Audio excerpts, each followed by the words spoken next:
στο ράδιο Ρούμελι News, στους 98 μεγάκυκλους των FM από τη Λαμία, από τις 10 έως τις 1. Ελάτε στην εκπομπή Παρέα με τον Νίκο. Κάθε βράδυ το ταξίδι ξεκινά στις 10. Συντονιστείτε. Μια εσωτερική παραγωγή του ράδιο Ρούμελι News. Την ετοιμάζει και την παρουσιάζει για σας ο Νίκος Αμούρκας. Live.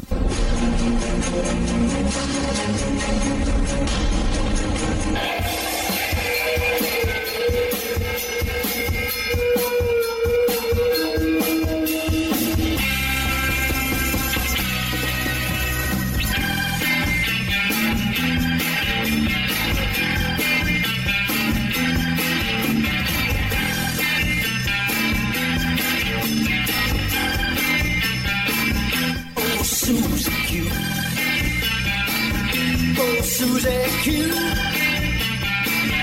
oh Susie Q, baby I love you, Susie Q, I like the way you walk. Καλησπέρα φίλες και φίλοι του διαδικτύου, καλησπέρα φίλες και φίλοι της Πήγιας Λήψης στα FM στους 98 μεγάκυκλους. Η εκπομπή Παρέα με τον Νικό για άλλο ένα βράδυ, όπως τα τελευταία 2 χρόνια, για 3 ολόκληρες ώρες, από Δευτέρα έως Παρασκευή, θα σας κρατήσει συντροφιά, παρέα με τα καλύτερα της δισκοθήκης μας. 10 λεπτά μετά τις 10, ο Νίκος Αμούρκας είναι στο τιμόνι της εκπομπής Παρέα με τον Νίκο. Στο τηλεφωνικό κέντρο και στην γενική εποπτεία της εκπομπής η Βασιλική Μπάκα. Σήμερα είναι 25 Ιούλη του 2012 και έχουμε έναν εκλεκτό καλεσμένο.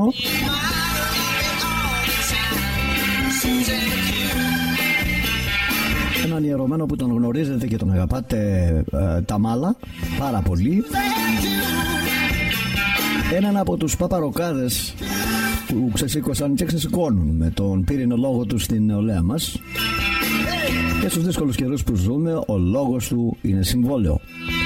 Τον έχουμε λοιπόν σε πολύ λίγο κοντά μας, τηλεφωνικά ζωντανά όμως, σε μια εκπομπή που δεν έχει playlist, σε μια εκπομπή που δεν έχει προδιαγεγραμμένα κείμενα ή ερωτήσεις. Αυτό είναι το χαρακτηριστικό της.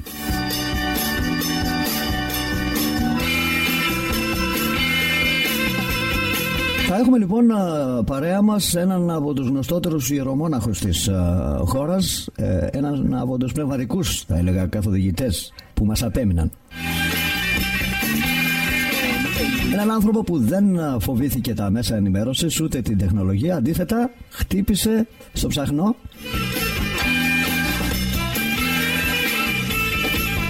αποδεικνύοντας έτσι πως η πίστη, οι άνθρωποι της Εκκλησίας δεν θα πρέπει να οπισθοχωρήσουν στη σύγχρονη εποχή, αντίθετα θα πρέπει να βγουν μπροστά. Και με το ίδιο του το παράδειγμα το κάνει, το πράττει, με ό,τι επιπτώσεις έχει αυτό.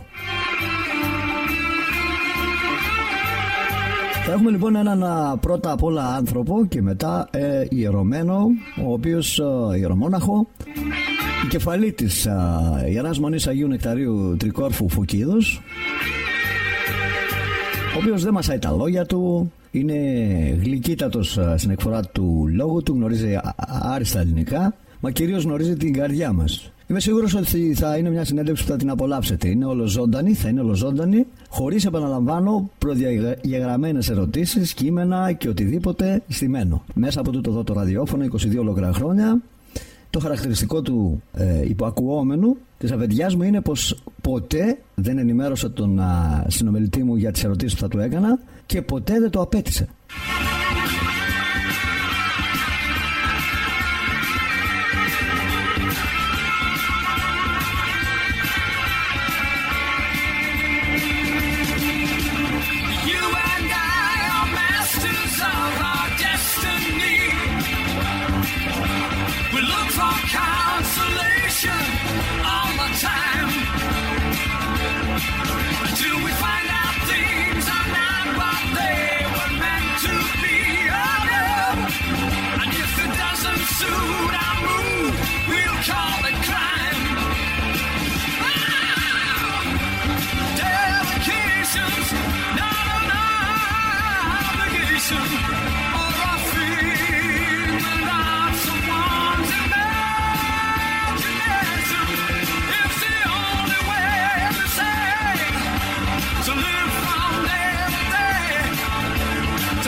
Λοιπόν, γίνεται να έχω έναν από τους παπαροκάδες και να παίζω ροκές, δεν γίνεται.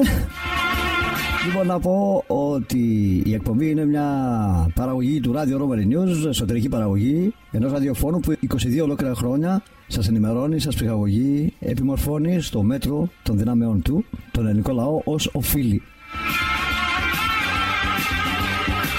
Η ώρα είναι 10 και 14 πρώτα λεπτά. Να πω δύο λόγια για τον Γέροντα πριν μιλήσουμε ζωντανά μαζί του. Να πω ότι είναι από τις λίγες φορές που έχω τρακ. Αλήθεια είναι, μετά από 22 ολόκληρα χρόνια ραδιόφωνο. Ίσως γιατί ο άνθρωπος που θα μιλήσω ηθικά δεν είναι επιλήψιμος.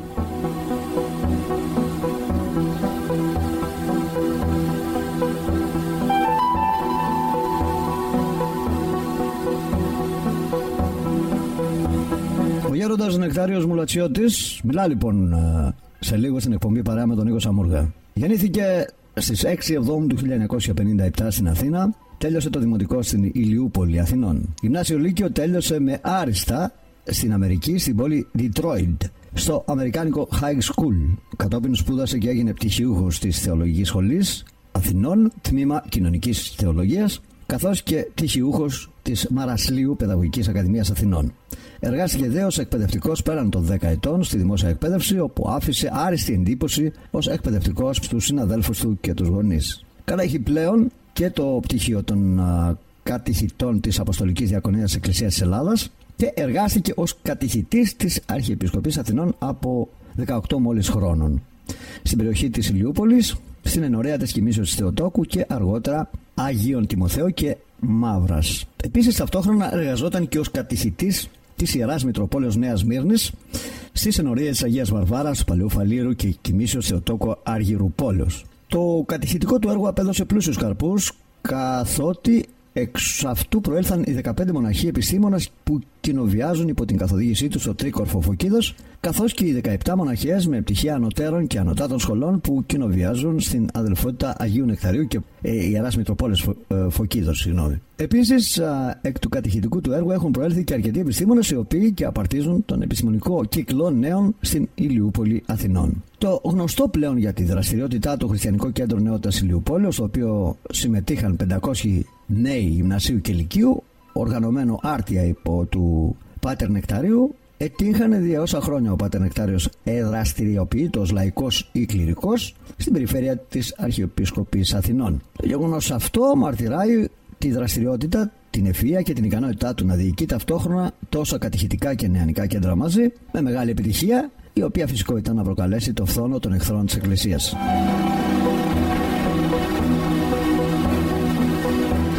Υπήρξε επίσης πρωτοστάτης και ενεργό μέλος του Συλλόγου Αναγένσεως Ιερού Ναού Αγίων Τιμοθέου και Μαύρας Ηλιουπόλεως, όπου διατέλεσε και ταμείας αυτού. Η ψυχή της ανέγερσης του ιερού αυτού ναού ήταν ο κληρικός Πάτερ Νεκτάριος, ο οποίος, καθότι ιδεολόγος, δεν δέχτηκε αργότερα να διοριστεί ως προϊστάμενος όταν του έγινε η πρόταση υπό της Αρχιεπισκοπής στην ενορία όπου ο ίδιος πρωτοστάτησε στη δημιουργία της. Έγινε μοναχός και διάκονος ηλικία 24 μόλις χρόνων από το Μητροπολίτη Καλαβρίτων κ. Αμβρόσιο. Πρεσβύτερος και αρχιμανδρίτης έγινε κατόπιν αρχιερατικής εντολής του μακαριστού Αρχιεπισκόπου Αθηνών και Πάσης Ελλάδος κ. Χριστόδουλου υπό του Σεβασμιωτάτου Μητροπολίτη Πειραιά κ. Καλίνικου. Υπηρέτησε ως κληρικός και στη Μητρόπολη Θεσσαλιώτιδος και Σιδηροκάστρου. Διορίστηκε και εξετέλεσε τα καθήκοντά του με επιτυχία τόσο ως ιεροκήρυξ αλλά και ως προϊστάμενος πολλών ιερών ναών. Διορίστηκε επίσης και υπεύθυνος των Σεβασμιωτάτων Μητροπολιτών ως διευθυντής νεότητας ενοριακών νεανικών κέντρων και αρχηγός μητροπολικών κατασκηνώσεων. Επίσης, κατόπιν πρόσκλησης των αποδήμων Ελλήνων, έχει επανειλημμένα επισκεφθεί τους Έλληνες του εξωτερικού όπως της Γερμανίας, Ιταλίας, Αγγλίας, Γαλλίας, Αμερικής, Καναδά, Αυστραλίας και Βουλγαρίας για να τους βοηθήσει πνευματικά με ομιλίες και εξομολογήσεις. Έχει συγγράψει επίσης τα εξής πνευματικά βιβλία, τα οποία κατά χιλιάδες κυκλοφορούν και πολλά από αυτά έχουν εξαντληθεί και επανεκδίδονται υπό τις αδελφότητός του. Οι τίτλοι των βιβλίων αυτών είναι Τιμόθεος και Μαύρα, εξαντλήθηκε. Ένας υπόδικος του αιώνα μας, εξαντλήθηκε και αυτό. Πότε θα γίνει η Δευτέρα Παρουσία του Κυρίου μας. Εκκλησιαστικές, παρεκκλησιαστικές ή εξωεκκλησιαστικές οι χριστιανικές αδελφότητες. Απαντούμε στις συκοφαντίες της εφημερίδος Ελληνικό Βήμα Σικάγου το βάπτισμα, ο γάμος, πώς λύνονται τα μάγια, Παπουλάκος ο Άγιος της Πελοποννήσου, ο διωγμός και οι διώκτες του μοναχισμού, λόγος στην εκδημία του «Κατά σάρκα πατρός μου», η ποιμανική της Εκκλησίας για τους μετανάστες, τους πρόσφυγες και τους τουρίστες, τι κρύβεται πίσω από το αδιέξοδο των σχέσεων κράτους και Εκκλησίας, ο Ιησούς ως έρωτας και εραστής, και μικρά τέφια όπως «Απαντώ στον Υπουργό Παιδείας», «Χριστέ μου γιατί είμαι άρρωστος», «Μάθετε γιατί πρέπει να πούμε το όχι στη Συμφωνία Σέγγεν», «Λάι ξύπνα έγινε πραξικόπημα στη Βουλή, καταργήθηκε το Ελληνικό Σύνταγμα», «Οι λύσεις για να προστατευτούμε από τα επερχόμενα δεινά είναι δύο».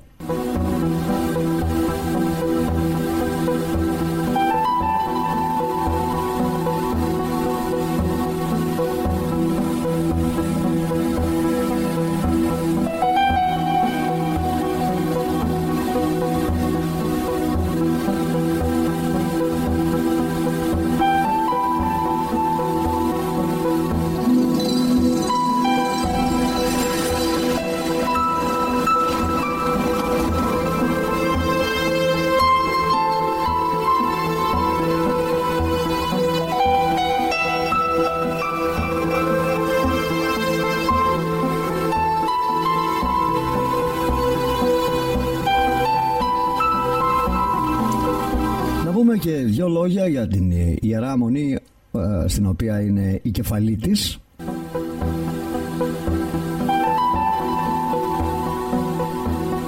Η ανέγερση της Μονής άρχισε από το 0 μόλις πριν από 17 χρόνια, όταν οι πρώτες μοναχές ξεκινήσαμε. Αναφέρεται στη διαδικτυακή σελίδα της Μονής, εδώ στο άγριο αρχικά και αφιλόξενο τόπο, ο οποίος όμως με τη βοήθεια του Θεού και των Αγίων μας μεταμορφώνεται σε ένα μικρό παράδεισο.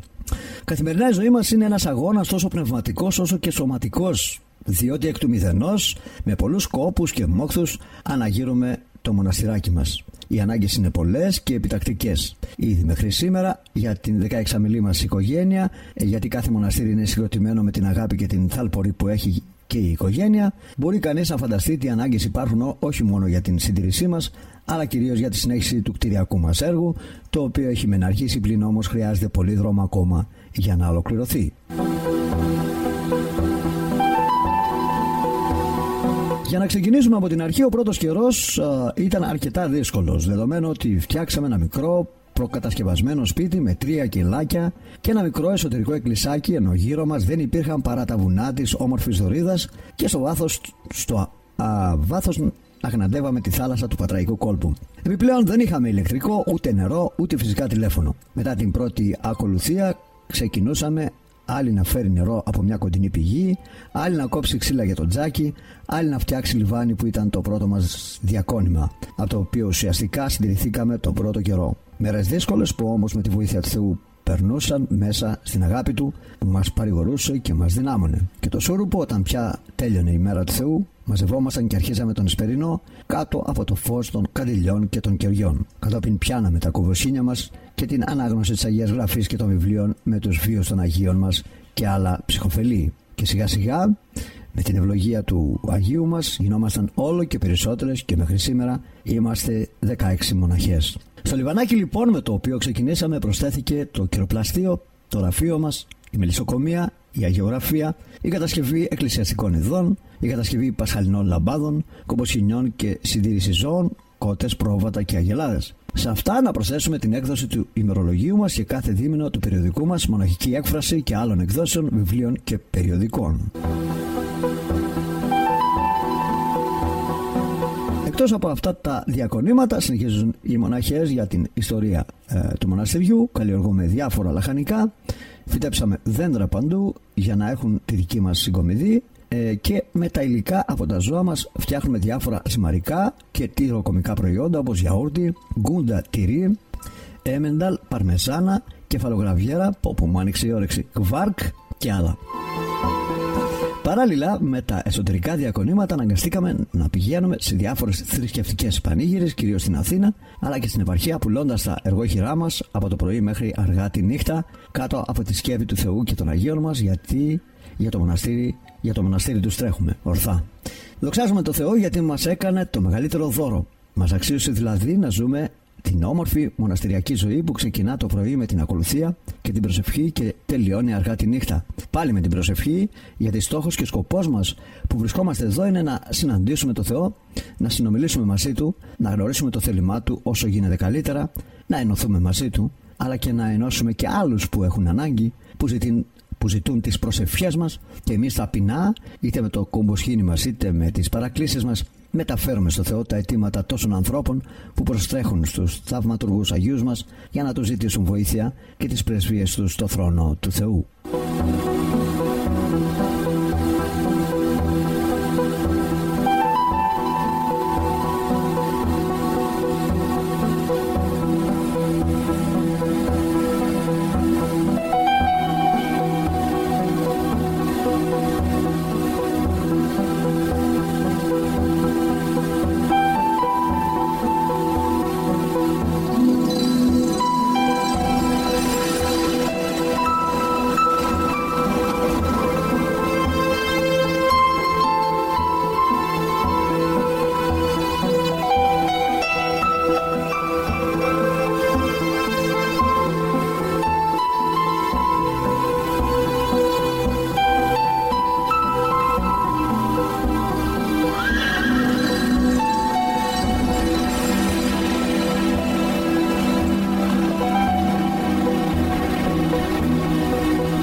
Πάτερ Νεκτάριος Μουλατσιώτης με την Τουντούκα, Σύνταγμα 12/12/2010.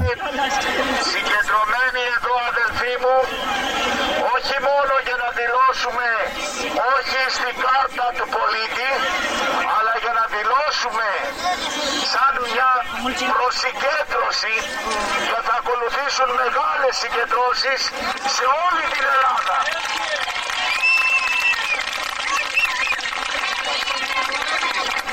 Από την ημέρα που ο Μένιος Κουτσόγιουργας το 1986 ψήφισε το νόμο για την ηλεκτρονική κάρτα, αυτός ο λαός μέχρι το 2010 έκανε τις κυβερνήσεις να οπισθοχωρούν.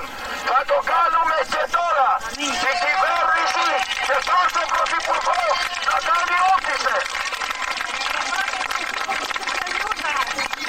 Θα πρέπει να δηλώσουμε όχι μονάχα το όχι στην κάρτα του πολίτη, αλλά εκείνο που πρέπει να δηλώσουμε και να το ξέρουν ξεκάθαρα, ότι θα έχουν πρόβλημα με όλους εμάς που δεν θα την παραλάβουμε.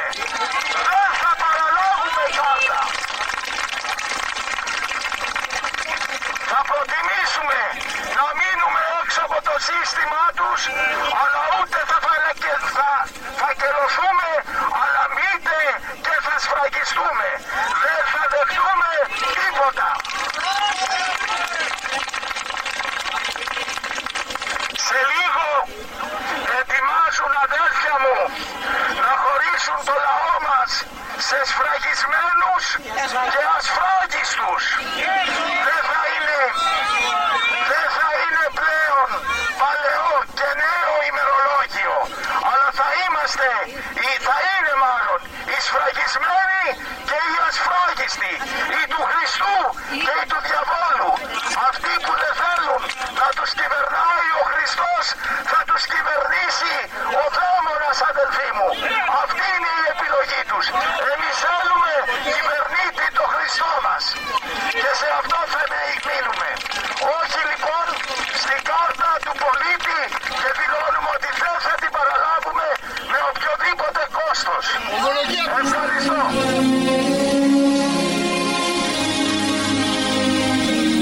Κάθε βράδυ στο ράδιο Ρούμελι News στους 98 μεγάκυκλους στον FM από τη Λαμία από τις 10 έως τις 1 ελάτε στην εκπομπή Παρέα με τον Νίκο.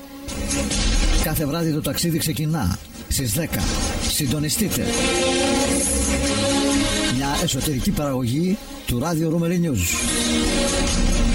Την ετοιμάζει και την παρουσιάζει για σας ο Νίκος Σαμούρκας. Live.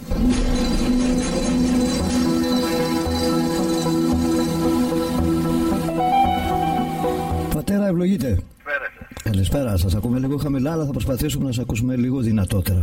Ναι, και εγώ σας ακούω λίγο χαμηλά. Δεν ξέρω αν είναι καλύτερα. Όσο πιο πολύ ένταση δώσετε, καλύτερα θα είναι.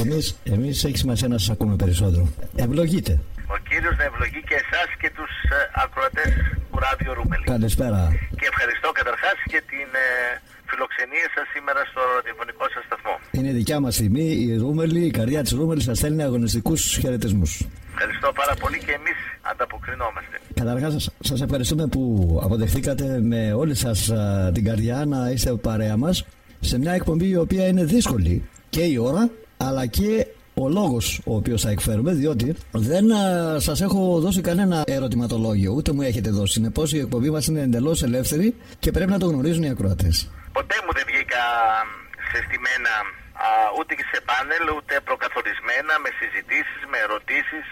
Πάντοτε έλεγα στους δημοσιογράφους, είμαι ανοιχτός σε οποιαδήποτε ερώτηση, πάντοτε φυσικά μέσα σε ένα ευπρεπισμένο διάλογο. Ναι, δεν φοβάστε τα μέσα ενημέρωσης ούτε την τεχνολογία. Είστε ένας ιερομόναχος ο οποίος, θα έλεγε κανείς, είναι πολύ μπροστά. Νομίζω ότι σήμερα η Εκκλησία γενικά και η κληρική μας είναι μορφωμένη και νομίζω ότι χειρίζονται και τα μέσα μαζικής ενημέρωσης ή κάποιοι έχουν καταντήσει αποβλάκωσης, αλλά εν πάση περιπτώσει χειρίζονται και το διαδίκτυο. Οπότε αυτή τη στιγμή βλέπω εδώ έχετε ανεβάσει και στο Facebook το προσωπικό, έχετε ανεβάσει και το ανέβασα και εγώ για να το δούνε και άλλοι. Λοιπόν, την είδηση ότι ο Νεκτάριος Μουλατσιώτης μιλά στην εκπομπή Παρέα με τον Νίκο Σαμούρκα. Μάλιστα. Ράδιο Ρούμελι News 98. Μάλιστα. Έτσι το ανέβασα και εγώ πάλι ξανά για να μπορέσουν να το δούνε οι φίλοι αυτή τη στιγμή και να ενημερωθούν. Έχετε χιλιάδες φίλους στο διαδίκτυο. Γύρω στους 15.000 και ένα προφίλ που μου σφίσανε. Γιατί από εκεί ασκούσα σκληρή κριτική και κάποιος φαίνεται ήταν διαφωνών με τη σκληρή κριτική αυτή που ασκούσα. Τη γλώσσα της αλήθειας δηλαδή έλεγα. Κάποιοι hackers το σβήσανε. Μάλιστα.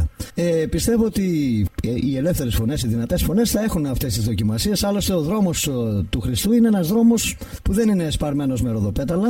Όχι ακριβώς. Η Εκκλησία μας είναι γεμάτο από μάρτυρες, από ανθρώπους οι οποίοι δώσαν τη ζωή τους για την αλήθεια. Και πρώτος και πάνω απ' όλα αυτό το έκανε ο Χριστός μας που είναι ο ίδιος η αλήθεια.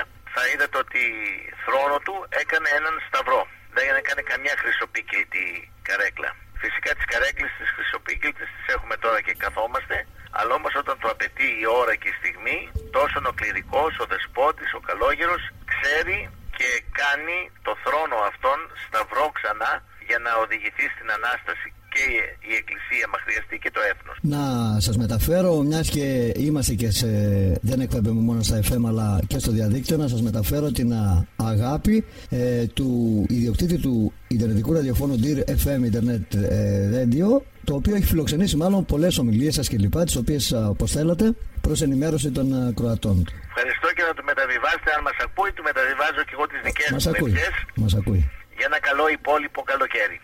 Διότι από Σεπτέμβριο να ετοιμαστούμε για τα δύσκολα. Τώρα αρχίζουμε να μπαίνουμε στα ουσιώδη. Από Σεπτέμβριο και μετά αρχίζουν τα δύσκολα. Πέστε μας, δώστε μας μια εικόνα, τη δικιά σας εικόνα. Θεωρώ ότι θα έχουμε εξελίξεις στη Μεσόγειο καταρχάς με τη Συρία, οπωσδήποτε. Βλέπετε πόλεμο δηλαδή. Ναι, όλα αυτό δείχνουν. Εάν κανείς παρακολουθεί το Defense News, ναι, εκεί το οποίο είναι ενημερωμένο πάρα πολύ καλά στρατιωτικά. Το Defense Net, αν το παρακολουθήσει κανείς στο διαδίκτυο, θα δει ακριβώς το τι μέλη να μας βρει μια σελίδα η οποία παρακολουθεί στρατιωτικά παγκόσμια τις εξελίξεις και ως φαίνεται τα πρόσωπα τα οποία μέσα είναι πάρα πολύ καλοί δημοσιογράφοι και στρατιωτικοί αναλυτές.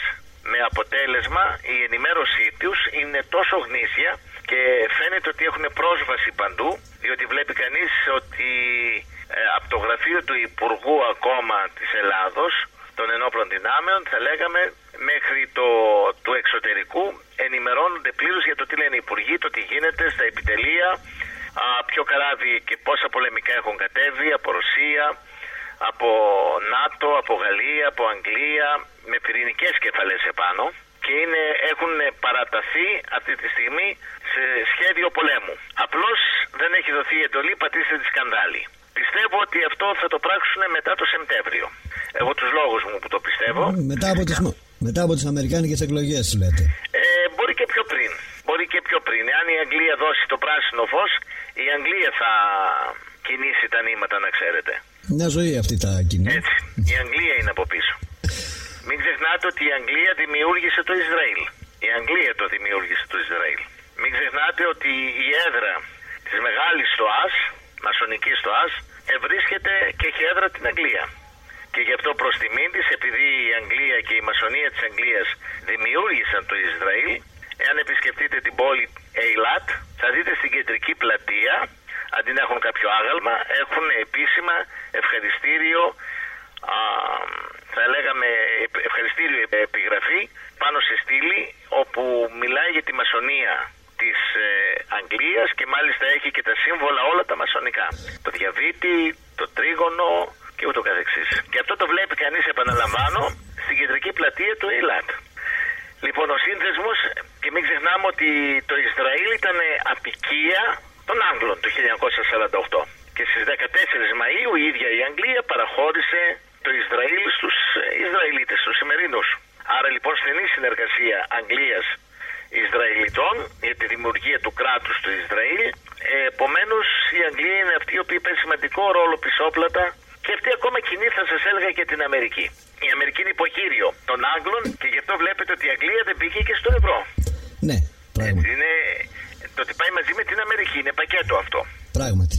Λοιπόν, αλλά το Defense Net λοιπόν μπορεί να το παρακολουθεί κανείς, οπότε από Σεπτέμβριο θεωρώ, μετά τους Ολυμπιακούς Αγώνες, διότι πρέπει να τελειώσουν οι Ολυμπιακοί, αφού ανακατεύεται η Αγγλία και έχει αυτή τους Ολυμπιακούς Αγώνες, θα περιμένει να τελειώσουν.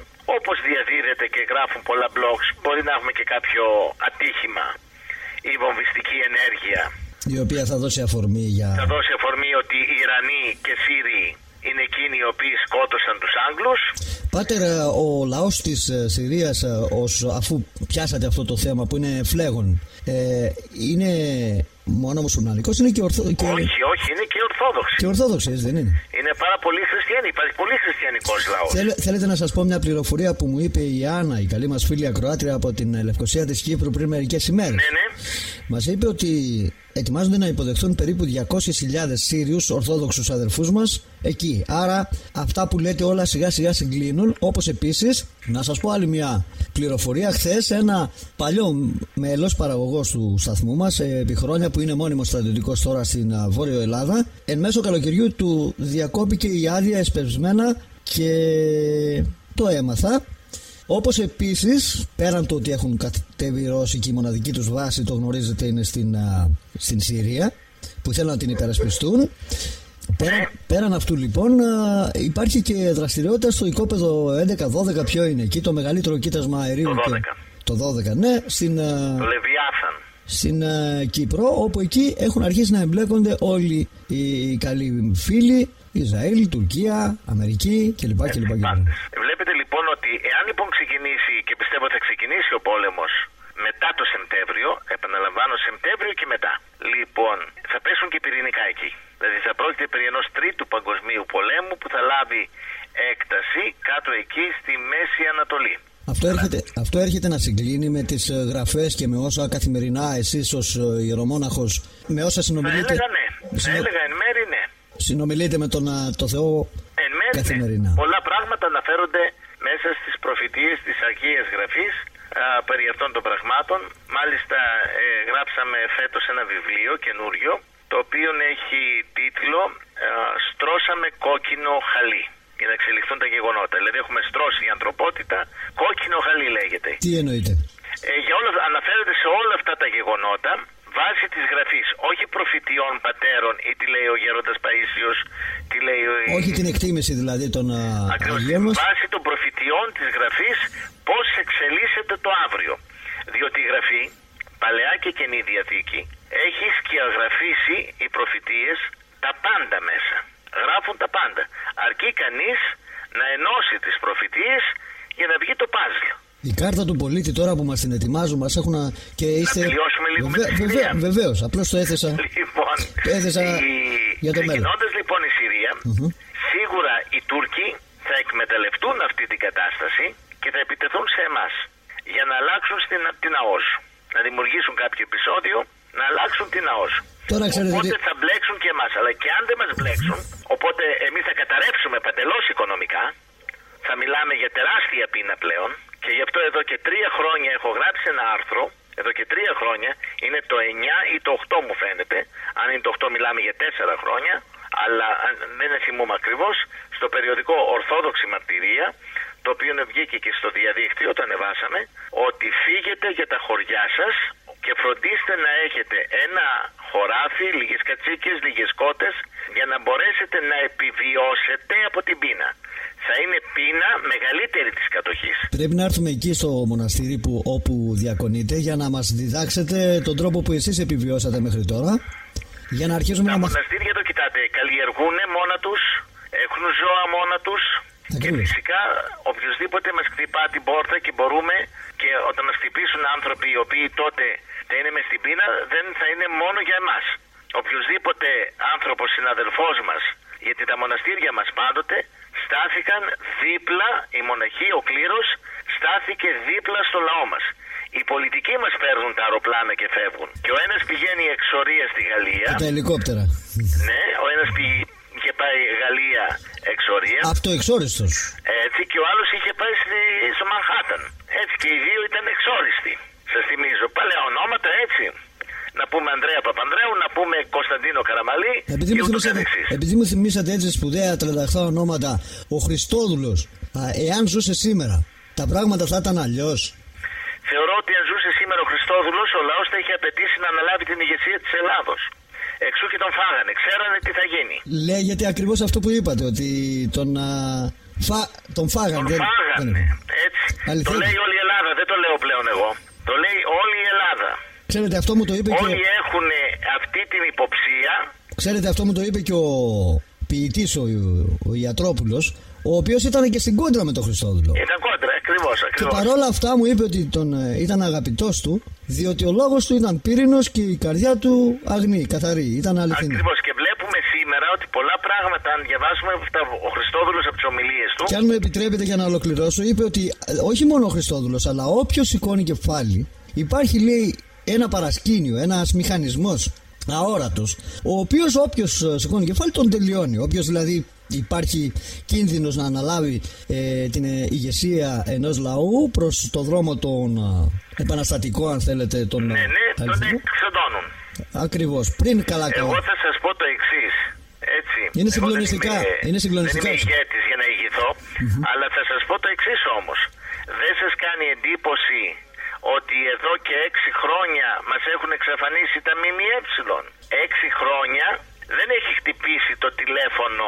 Εννοείται ως παπαροκάδες ή ως... Όχι ως παπαροκάδες, εγώ δεν έβγαινα μόνο ως παπαροκάς, και εμείς πριν κάνουμε και γράψουμε τα CD με τα χριστιανικά και πατριωτικά τραγούδια. Και πολύ καλά κάνατε. Έβγαινα από το 93 που δημιουργήθηκε η τηλεόραση. Έχω εκπομπές με την Νατάσα Ράγιου και τα λοιπά. Πολύ το 93 σας λέω τώρα. Μα σας παρακολουθούμε. Λοιπόν, και σας αγαπάμε. Τους παπαροκάδες θα λέγαμε ότι δημιουργήθηκαν το 2000. Πώς αλήθεια έγινε αυτό, πώς έτσι? Λοιπόν, με τόσο επίκαιρα θα έλεγα τότε τραγούδια. Πώς σας ήρθε αυτό? Είναι για τα ορθόδοξα χριστιανικά πρότυπα, ήταν λίγο ένα βήμα πολύ τολμηρό. Ναι, εκείνη την περίοδο πήραμε αφενός με την άδεια του Μητροπολίτη εδώ της Φωκίδος, στον οποίο ανήκουμε, ο οποίος ο άνθρωπος έχει ζήσει Αμερική, έχει ζήσει η Αγγλία. Και καταλαβαίνει ότι. Και του είπαμε τι βήμα θέλουμε να κάνουμε στην νεολαία. Ο ίδιος με παρέπεμψε στον Αρχιεπίσκοπο τότε Χριστόδουλο. Ο Χριστόδουλος άκουσε τα τραγούδια μας και μας είπε κυκλοφορήστε τα, θα γίνουν πολύ επίκαιρα. Τα άκουσε. Τα άκουσε βέβαια, τα άκουσε. Εξού και το πρώτο CD ήταν αφιερωμένο σε αυτόν. Μάλιστα. Λοιπόν, και μας έστειλε και συγχαρητήρια και τα λοιπά. Λοιπόν, και πλήστη ως ιεράρχες και σήμερα βλέπουμε ότι τα τραγούδια κράτησε την πίστη σφιχτά στα μεγάλα ιδανικά. Η πατρίδα δεν πουλιέται, η εκκλησία δεν πεθαίνει και η ιστορία δεν ξεχνιέται. Δείτε ότι και τα τρία πραγματοποιούνται στις μέρες μας. Είναι το τραγούδι «Έμαθα ελεύθερος να ζω» και σας το λέω δεν θέλω μεγάλο αφεντικό. Το έχουμε. Θέλετε να σας δώσω μια ανάσα? Και στους δρόμους, προσέξτε, και στους δρόμους θα βγω να το πω. Θέλετε να σας δώσω μια ανάσα να τα ακούσουμε? Ας τα ακούσουμε, να δείτε και προσέχετε τους στίχους, να δείτε ότι οι στίχοι γράφτηκαν το 2000. Είναι προφητικοί. Ακριβώς και εφαρμόζονται σήμερα. Ακούστε το. Πέστε μου τους συντελεστές των τραγουδιών για να είμαστε δίκαιοι των παπαροκάδων.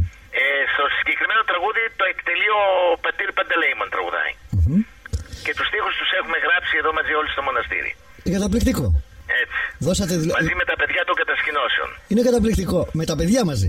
Μαζί με τα παιδιά, μαζί με τους νέους μας. Τι λέτε, αυτό είναι μοναδικό. Έτσι.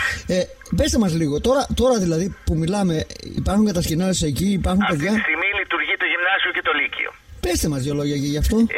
Είναι περίπου γύρω στα 70 νέοι και νέοι μάλλον, αγόρια, για τα κορίτσια είναι άλλη περίοδο. Το κριτήριο επιλογής τους είναι? Ορίστε. Λέω για τις κατασκηνώσεις και λοιπά, είναι άποροι, είναι... Συνήθως προτιμούμε τα παιδιά τα οποία δεν έχουν κάποια οικονομική δυνατότητα. Συγχαρητήρια, πατέρα. Συγχαρητήρια, πατέρα. Λοιπόν. Είναι σωστή η εκφώνηση πατέρα, να σας λέω πατέρα. Πατέρας. Είναι η καλύτερη λέξη, αν και πατέρας είναι μόνον ο Θεός τελικά. Δεν έχει σημασία, νομίζω ότι εγώ αισθάνομαι καλά να σας... Αλλά ο κληρικός πρέπει ο βασικός να είναι ο πνευματικός πατέρας που και σήμερα γίνεται πραγματικός πατέρας, διότι πολλοί άνθρωποι οι οποίοι υποφέρουν, βλέπουμε ότι οι κληρικοί μας, πολλοί εκ των κληρικών μας στέκονται δίπλα στις οικογένειές τους και γίνονται πνευματικοί αλλά και σαρκικοί πατέρες. Να ακούσουμε λοιπόν το «Έμαθα ελεύθερος». Ακούστε το και προσέξτε τα λόγια. Έχουμε για να πω και στους ακροατές που ανοίξαν τώρα το ραδιοφωνό τους ότι έχουμε την τιμή να έχουμε παρέα μας ζωντανά τον πατέρα Νεκτάριο Μουλατσιώτη και θα ακούσουμε το «Έμαθα ελεύθερος να ζω» από τους παπαροκάδες τους γνωστούς μας. Βέβαια ο όρος παπαροκάς μάλλον το καθιέρωσαν οι δημοσιογράφοι. Το δικό μας είναι ελεύθεροι. Ήταν ελεύθερη ο τίτλος τότε που το είχαμε. Αλλά για λόγους σήμανσης νομίζω ότι δεν είναι κακό. Είναι πάρα πολύ... Όχι, εντάξει, έτσι μας έμαθε ο κόσμος. Χαριτωμένο μάλλον είναι. Έτσι. Ωραία, να τα ακούσουμε.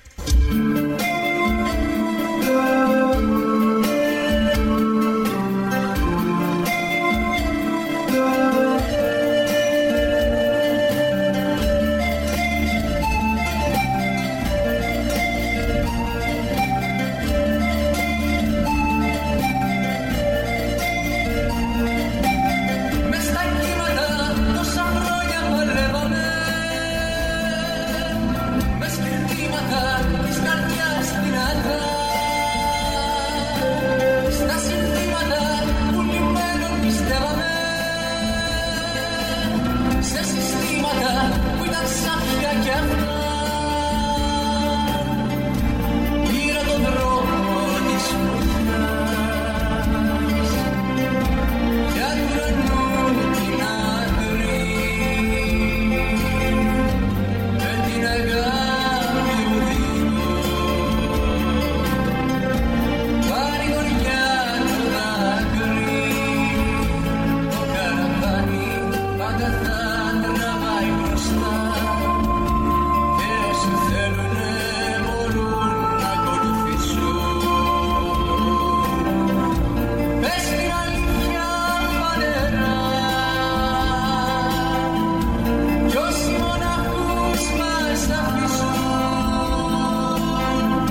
στον πατέρα Νεκτάριο Μουλατσιώτη.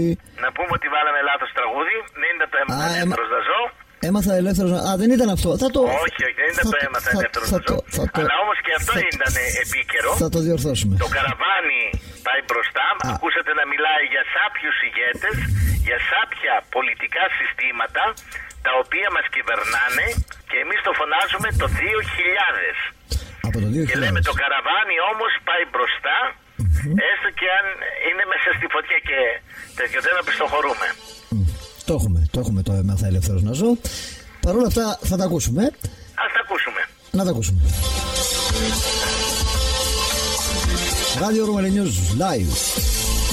Είναι η Λαμία. Τα FM. Η 98 μεγάκυκλη.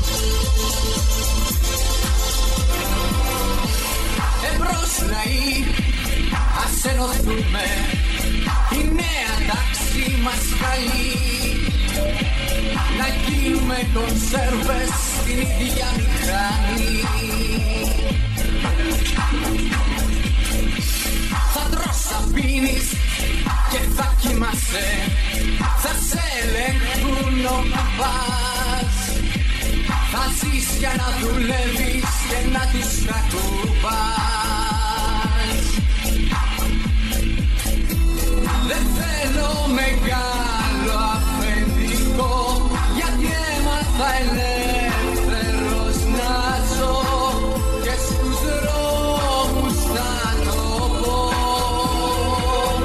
Κράτησε την πίστη φυτά στα μεγάλα ιδανικά.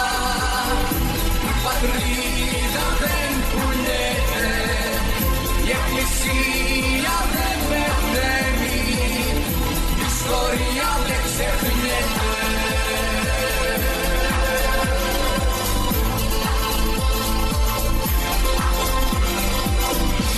Συνθήκες κάνει και συμφωνίες ο άθεος πολιτισμός. Δεν είσαι πλέον πρόσωπο, μονάχα αριθμός. Ηγέτες, κρίση και τραπεζίτες, ιδιοκτήτες καναλιών, μαθαίνουν στα παιδιά μας το δρόμο το σωστό.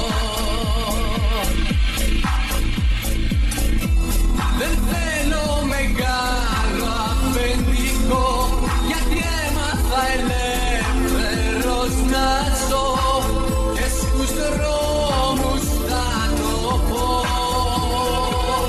Κράτησε την πίστη σφιχτά στα μεγάλα ιδανικά. Η πατρίδα δεν πουλιέται, η εκκλησία δεν πεθαίνει, η ιστορία δεν ξεχνιέται.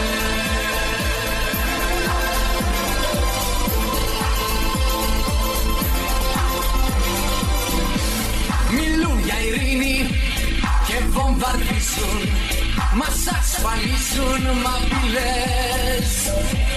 Οι αστυνομοί των λαών και οι ανθρωπιστές. Αγάπη, αλήθεια, δικαιοσύνη, τα τρώει ο εξυγχρονισμός. Κρατήσου αδελφέ μου, υπάρχει και Θεός. Δεν θέλω μεγάλο αφεντικό, γιατί έμαθα ελεύθερος να ζω και στους δρόμους θα το πω. Κράτησε την πίστη σφιχτά στα μεγάλα ιδανικά.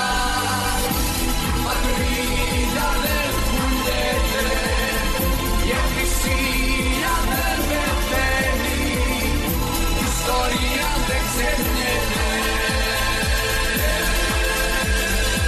Καταπληκτικό τραγούδι.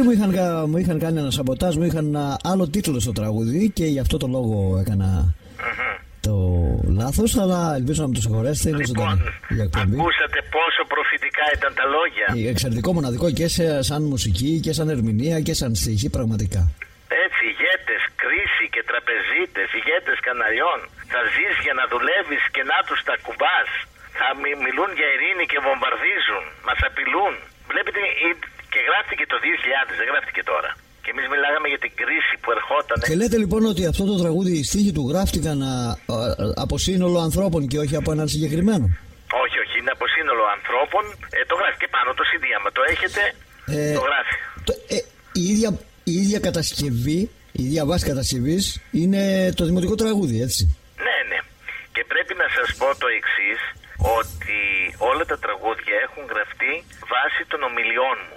Συνολικά δηλαδή, 4 CD είχαμε γράψει. Συνολικά, δηλαδή όλο το έργο των Παπαροκάδων, ας πούμε, έτσι όπως το Ήτανε σας ξέρω. 4 μουσικά CD. Αλλά δεν είχε συνέχεια, γιατί? Διότι κάποια στιγμή, αν σας θυμίσω ότι δεχτήκαμε επίθεση από κάποιους ιεράρχες τότε. Ναι, κάτι θυμάμαι, ναι. Λοιπόν, από κάποιους ιεράρχες είχε γίνει μια επίθεση η οποία με κούρασε και το 2004 αποφάσισα εξάλλου ότι ήταν να κάνω σε αυτό το τομέα στα τραγούδια, το οποίο επαναλαμβάνω, οι στίχοι τους γραφόντουσαν βάσει ομιλιών μου. Αν ακούσετε ομιλίες μου, και πάρετε, π.χ. αυτή είναι μια ομιλία από τη Νέα Τάξη Πραγμάτων. Τι είναι η Νέα Τάξη Πραγμάτων, η οποία θα ερχότανε. Από εκεί, επειδή το κήρυγμα, ξέρετε, στην Εκκλησία δεν έρχονται οι νέοι, έρχονται άτομα τα οποία είναι μεγάλης ηλικίας.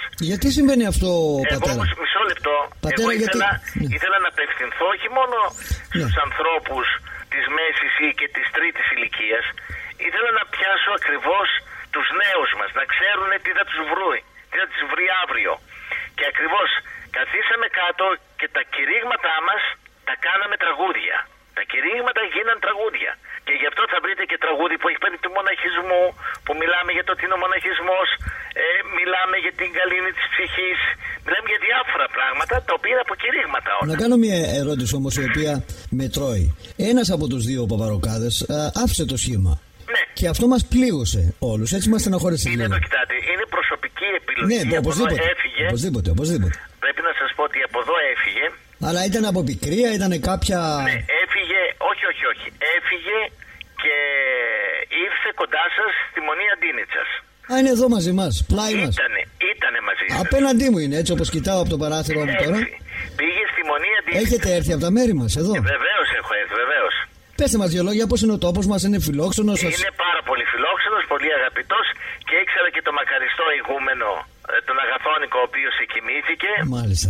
Ο δεσπότης σας με αγαπά πάρα πολύ, διότι είχα στηρίξει και τον επάνω τον Όσιο Βυσαρίωνα, τον Γέροντα. Ναι. Που είχα δώσει τότε μάχες πάλι στα κανάλια. Τα οποία κακοποίησαν. Τα οποία κακοποίησαν και προσπαθούσαν. Την είδηση. Ακριβώς, και στήριξα τότε τη Μονή Αγάθωνος και το Σεβασμιότατο. Πιστεύετε, να ρωτήσω τώρα, πιστεύετε στην αγιότητα του? Βεβαίως και πιστεύω. Και αρκεί να σας πω ότι τότε όταν βγήκα στην Έλιστα, είχα βγει και σε άλλες εκπομπές, στον Αντένα και σε άλλες εκπομπές για τον Γέροντα Βυσαρίωνα. Λοιπόν, πρέπει να σας πω ότι μου εμφανίστη σε όραμα. Παρακαλώ. Σε όραμα μου εμφανίστη ο Γέροντας Βυσαρίων, ο οποίος με κάλεσε να πάω στο μοναστήρι να τον προσκυνήσω. Και πράγματι ανέβηκα, πήρα τους πατέρες και πήγαμε και τον προσκυνήσαμε. Και όταν πήγαμε, ευωδίασε όλο το σκήνομα.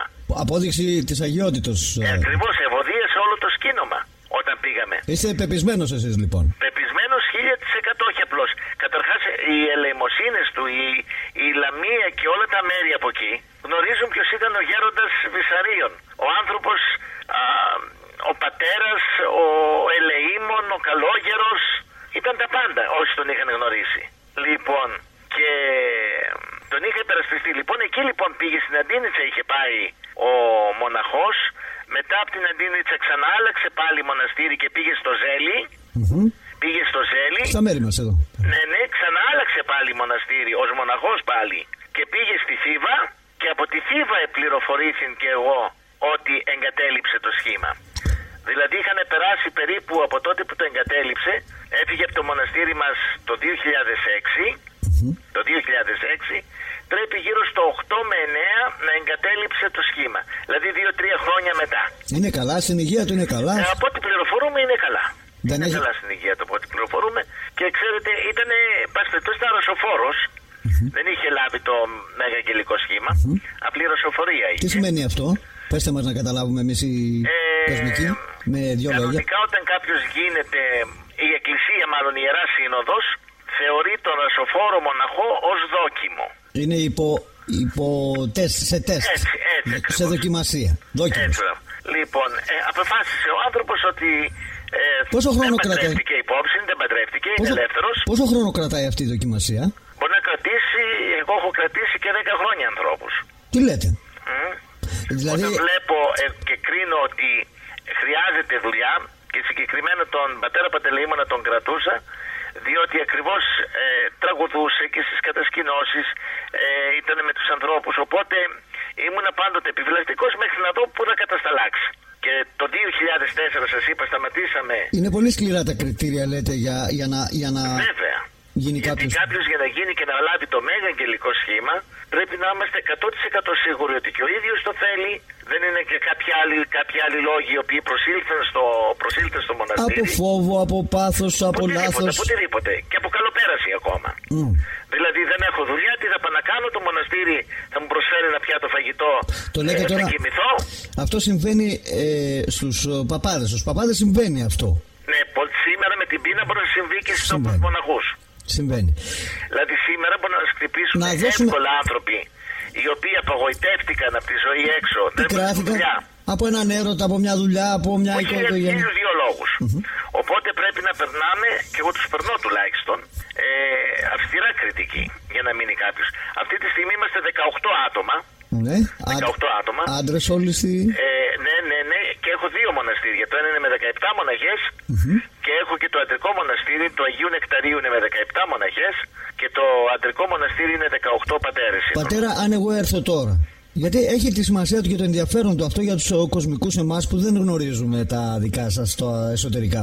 Εάν εγώ έρθω τώρα απογοητευμένος, πικραμένος και ζητήσω τη βοήθειά σας, ποια και πού θέλω να κάτσω στο μοναστήρι, ποια είναι η διαδικασία που ακολουθείτε? Δηλαδή τι γίνεται? Καταρχάς με το που θα μου πείτε ότι είστε απογοητευμένος, πικραμένος και από τη ζωή, θα σας πω ότι δεν κάνετε για μοναχός. Γιατί θα μπορεί... σας πω καθίστε στα αυγά σας να κάνουμε τονωτικές ενέσεις, πνευματικές ενέσεις και θα λέγαμε ψυχολογικές. Αυτό που θα έκανε ένας ψυχολόγος έξω. Συμβαίνει αυτό, το κάνετε καθημερινά εσείς αυτό? Βέβαια. Γιατί είστε και μου ήρθε ζευγάρι. Είστε κατηχητής, να πω στους ακροατές ότι είστε πέραν της μουσικής και λοιπά και της ιδιότητάς σας ως ηγουμένου αυτών των δύο μοναστηριών, έτσι τα λέω καλά? Ναι.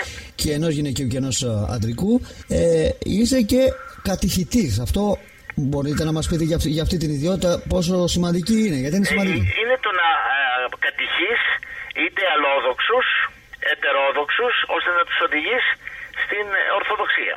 Είχα καθίσει και είχα μαθητέψει και ήμουν μαθητής του πατρός Αντωνίου Αλεπιζόπουλου που είναι στο αντιαιρετικό γραφείο της Αρχιεπισκοπής Αθηνών, της Ιεράς Συνόδου, του Μακαριστού. Λοιπόν, εξαιρετικός, λοιπόν από το Βόλο να εξαιρετικός άνθρωπος και επιστήμον και επιστήμον, τρομερός ο πατήρ Αντώνιος. Λοιπόν, εκοιμήθη έτσι. Έχει χρόνια που εκοιμήθηκε. Λοιπόν, μου είχε έρθει ένας κύριος από το Βόλο, νεαρός, γύρω 40 ήτανε, με δύο παιδάκια, ο οποίος πλέον δεν άντεχε την έγγαμη ζωή, αποφάσισε να χωρίσει μετά από ένα γερό τσακωμό, επανειλημμένους τσακωμούς μάλλον, με τη σύζυγό του και ήρθε στο μοναστήρι αποφασισμένος ότι πλέον θα γίνει μοναχός. Η πεθερά θα του έκανε το βία-βία. Το ξέρετε ένα ανέκδοτο, έλεγα σήμερα σε κάποιους. Λέω πήγε ένας κύριος και του λέει ζει, λέει η πεθερά σου? Όχι, λέει πήγε από καταράχτη. Λέει καταράχτη πήγε? Λέει πεθαίνουν από καταράχτη. Ναι, λέει είχαμε επισκεφτεί τελευταία την έδεσα. Την έσπρωξε στο καταράχτη και πήγε κάτω. Όχι Παναγία μου. Λοιπόν, ανέκδοτο είναι έτσι? Ναι. Ήρθε λοιπόν ο άνθρωπος πλήρως απογοητευμένος και τα λοιπά, στεναχωρημένος. Μου λέει θα μείνω για μοναχός. Του λέω κοίταξε, κάτσε, δεν θα γίνεις μοναχός. Όχι, μου λέει θα γίνω. Λέω θα με θυμηθείς ότι μετά από 4-5 μήνες θα μου ζητήσεις να πας στο σπίτι σου. Μου λέει αδύνατον, πλέον έχω θέσει τέρμα, θα αλλάξω ζωή, θα μείνω για πάντα, θα φορέσω το ράσο, θα μείνω στο μοναστήρι. Από το Βόλο, σας επαναλαμβάνω. Το έχουν κάνει και πολλές κυρίες του πρώην High Society και κάναν κάποιες μια-δυο τέτοιες κινήσεις να γίνουν μοναχές τάχα. Ναι, λοιπόν, σας λέω τώρα λοιπόν, κάθισε 2 μήνες. Ηρέμησε. Έκανε δουλειές εκεί στο μοναστήρι. Κανονικά. Ακολουθούσε το μοναστικό πρόγραμμα. Κανονικά, όποιος έρθει, ούτως ή άλλως ακολουθεί το μοναστήρι. Εκ των πραγμάτων. Ναι. Εκ των πραγμάτων. Γιατί θα παρεθεί, δεν μπορεί να κάνει κάτι άλλο, θα κουραστεί. Αν δεν ακολουθεί το μοναστικό πρόγραμμα. Το οποίο είναι πάρα πολύ σκληρό πρόγραμμα. Ακριβώς. Δεν είναι για οποιονδήποτε. Είναι ένα σκληρό. Και γι' αυτό δοκιμάζεται, αν ο άλλος το αντέχει. Και λοιπόν, αφού λοιπόν ηρέμησε, τότε κάθισα να τον συζητήσω. Μέχρι τότε δεν τον είχα συζητήσει τα πρώτα του. Αφού λοιπόν τον συζήτησα, αρχίνησα να του εντοπίζω το πόσο εγωιστής ήταν ο ίδιος, που ήθελε να γίνεται πάντα το δικό του μες στο σπίτι. Παναγία. Και εκεί του έδωσα να καταλάβει ότι έχει και μια προσωπικότητα η γυναίκα του. Έχουν και μια προσωπικότητα τα δυο του παιδιά, τα οποία δεν μπορεί να αγνοεί τη γνώμη τους. Έστω και αν είναι νεαροί, πρέπει να πούν τη γνώμη. Αρχίνησε λοιπόν σιγά σιγά, σας διαβεβαιώνω ότι στον 4ο μήνα με αγκάλιασε, ειδοποίησε τη γυναίκα του να έρθει με τα μάξι να τον πάρει. Μάλιστα. Λοιπόν, πρέπει να σας πω ότι έκτοτε δεν ξανατσακώθηκαν. Σώσατε όμως μια οικογένεια. Έτσι, και δεν είναι μοναδική, αυτό σας είπα ένα πρόσφατο. Χάσατε έναν. Έτσι, ένα πρόσφατο σας είπα. Έτσι, γιατί το μοναστήρι αυτό που λένε είναι το μοναστήρι αρκετών ετών. Αυτό που λένε το μοναστήρι να είναι καλά. Έτσι, και από καλογύρους βρίσκει. Λοιπόν, και με τη χάρη του Θεού επιτελείται πάρα πολύ μεγάλα από όλα τα μοναστήρια μας. Δεν θέλω να επενεύω. Κάνετε πολλά πράγματα εκεί. Έρχεται, όπως διάβασα και νωρίτερα. Καταρχάς άκουσα ότι φτιάχνετε κάτι τυριά που μου άρχισε να μου τρέχουν τα σάλια. Δεν ξέρω. Ναι, αυτά είναι του γυναικείου μοναστηριού που διαβάζατε. Δεν ξέρω. Διαβάζατε το γυναικείο μοναστήρι. Να μας πείτε εσείς για το ανδρικό, αφού είπαμε για το γυναικείο. Δεν πειράζει, και για το γυναικείο βεβαίως έχουν γελάδες, έχουν πρόβατα και κάνουν γνήσιο τυρί. Όχι τυρί, ξέρετε, που αλλοιώνεται κτλ. Και το οποίο ο επισκέπτης που επισκέπτεται την Ιερά Μονή, τη γυναικεία, εάν θέλει να βοηθήσει οικονομικά το μοναστήρι, αυτό να πάρει τυρί απ' έξω, που να πάρει μέσα από το μοναστήρι γνήσιο. Καθ' αυτό γνήσιο τυρί. Και φαίνεται και γιαούρτι και φαίνεται στη γεύση του αμέσως. Βέβαια. Φαίνεται αμέσως στη γεύση. Το γνήσιο μπορεί να το καταλάβει κανείς απόλυτα. Και κατά αυτόν τον τρόπο, επειδή δεν είναι παλιά τα μοναστήρια, είναι καινούρια. 17 χρόνια, 18 πόσα. Ναι, 17 ήταν όταν γράφτηκε στο διαδίκτυο. Τώρα είναι γύρω στα 25 χρόνια.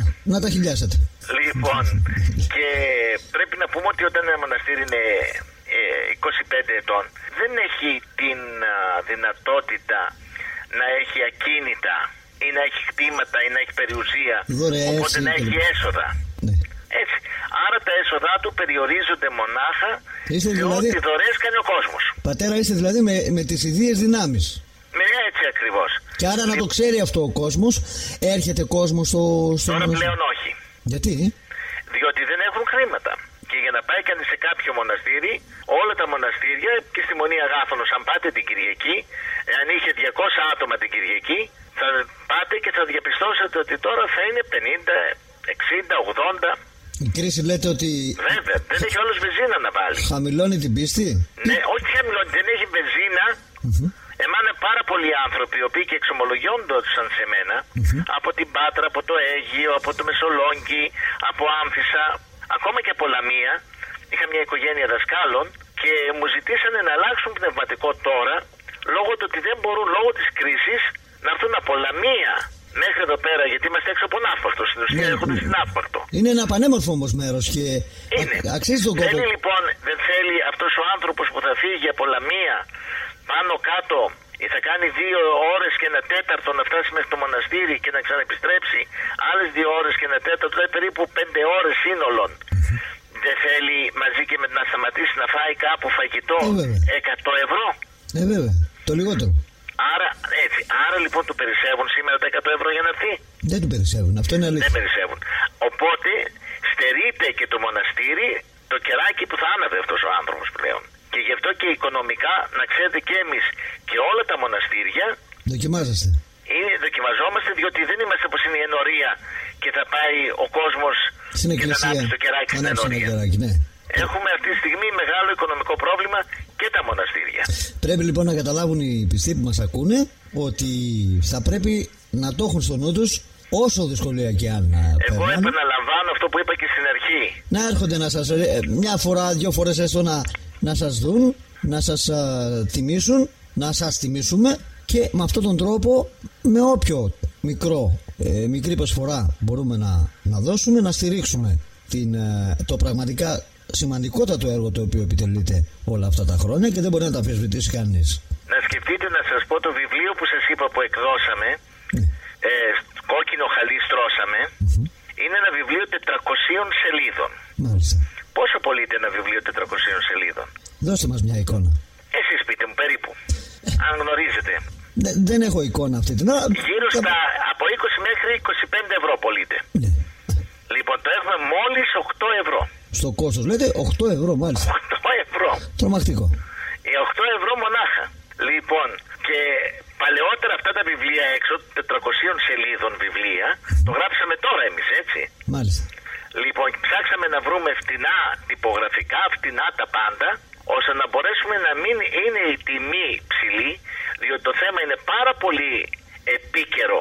Το τι θα μας βρει αύριο, τι θα μας βρει του χρόνου και τις γενιές που έρχονται, και πρέπει κανείς να είναι έτοιμος, διότι όταν είναι έτοιμος, ξέρετε, αν τρέχει με ένα αυτοκίνητο σε μια εθνική οδό με 180 χιλιόμετρα και έχει απότομη στροφή και δεν υπάρχει πινακίδα να σε ειδοποιήσει, θα φύγεις ευθεία και θα σκοτωθείς. Σωστά.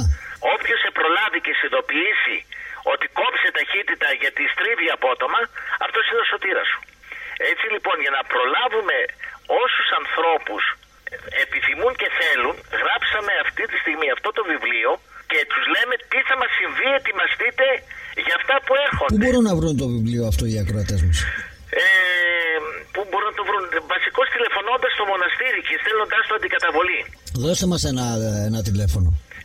2-6-34-0-44-282. Ή αλλιώς το αναζητούν από οποιαδήποτε πηγή.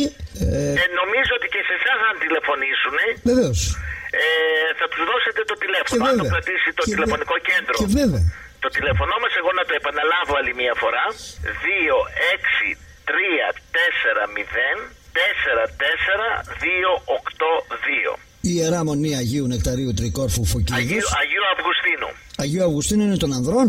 Ναι, και το Αγίου Νεκταρίου είναι το γυναικείο. Το γυναικείο. Το δικό μας είναι Αγίου Αυγουστίνου και του Σεραφείμ του Σάροφ, του Ρώσου Μεγάλου Αγίου, και το γυναικείο είναι του Αγίου Νεκταρίου. Να ρωτήσω, πατέρα, αληθεύει ότι το Άγιον Όρος κάλεσε Ρώσους γιατί θέλει, βλέποντας τους κινδύνους, να αποκοπεί από τον εθνικό κορμό για να... Όχι, το διέψευσαν.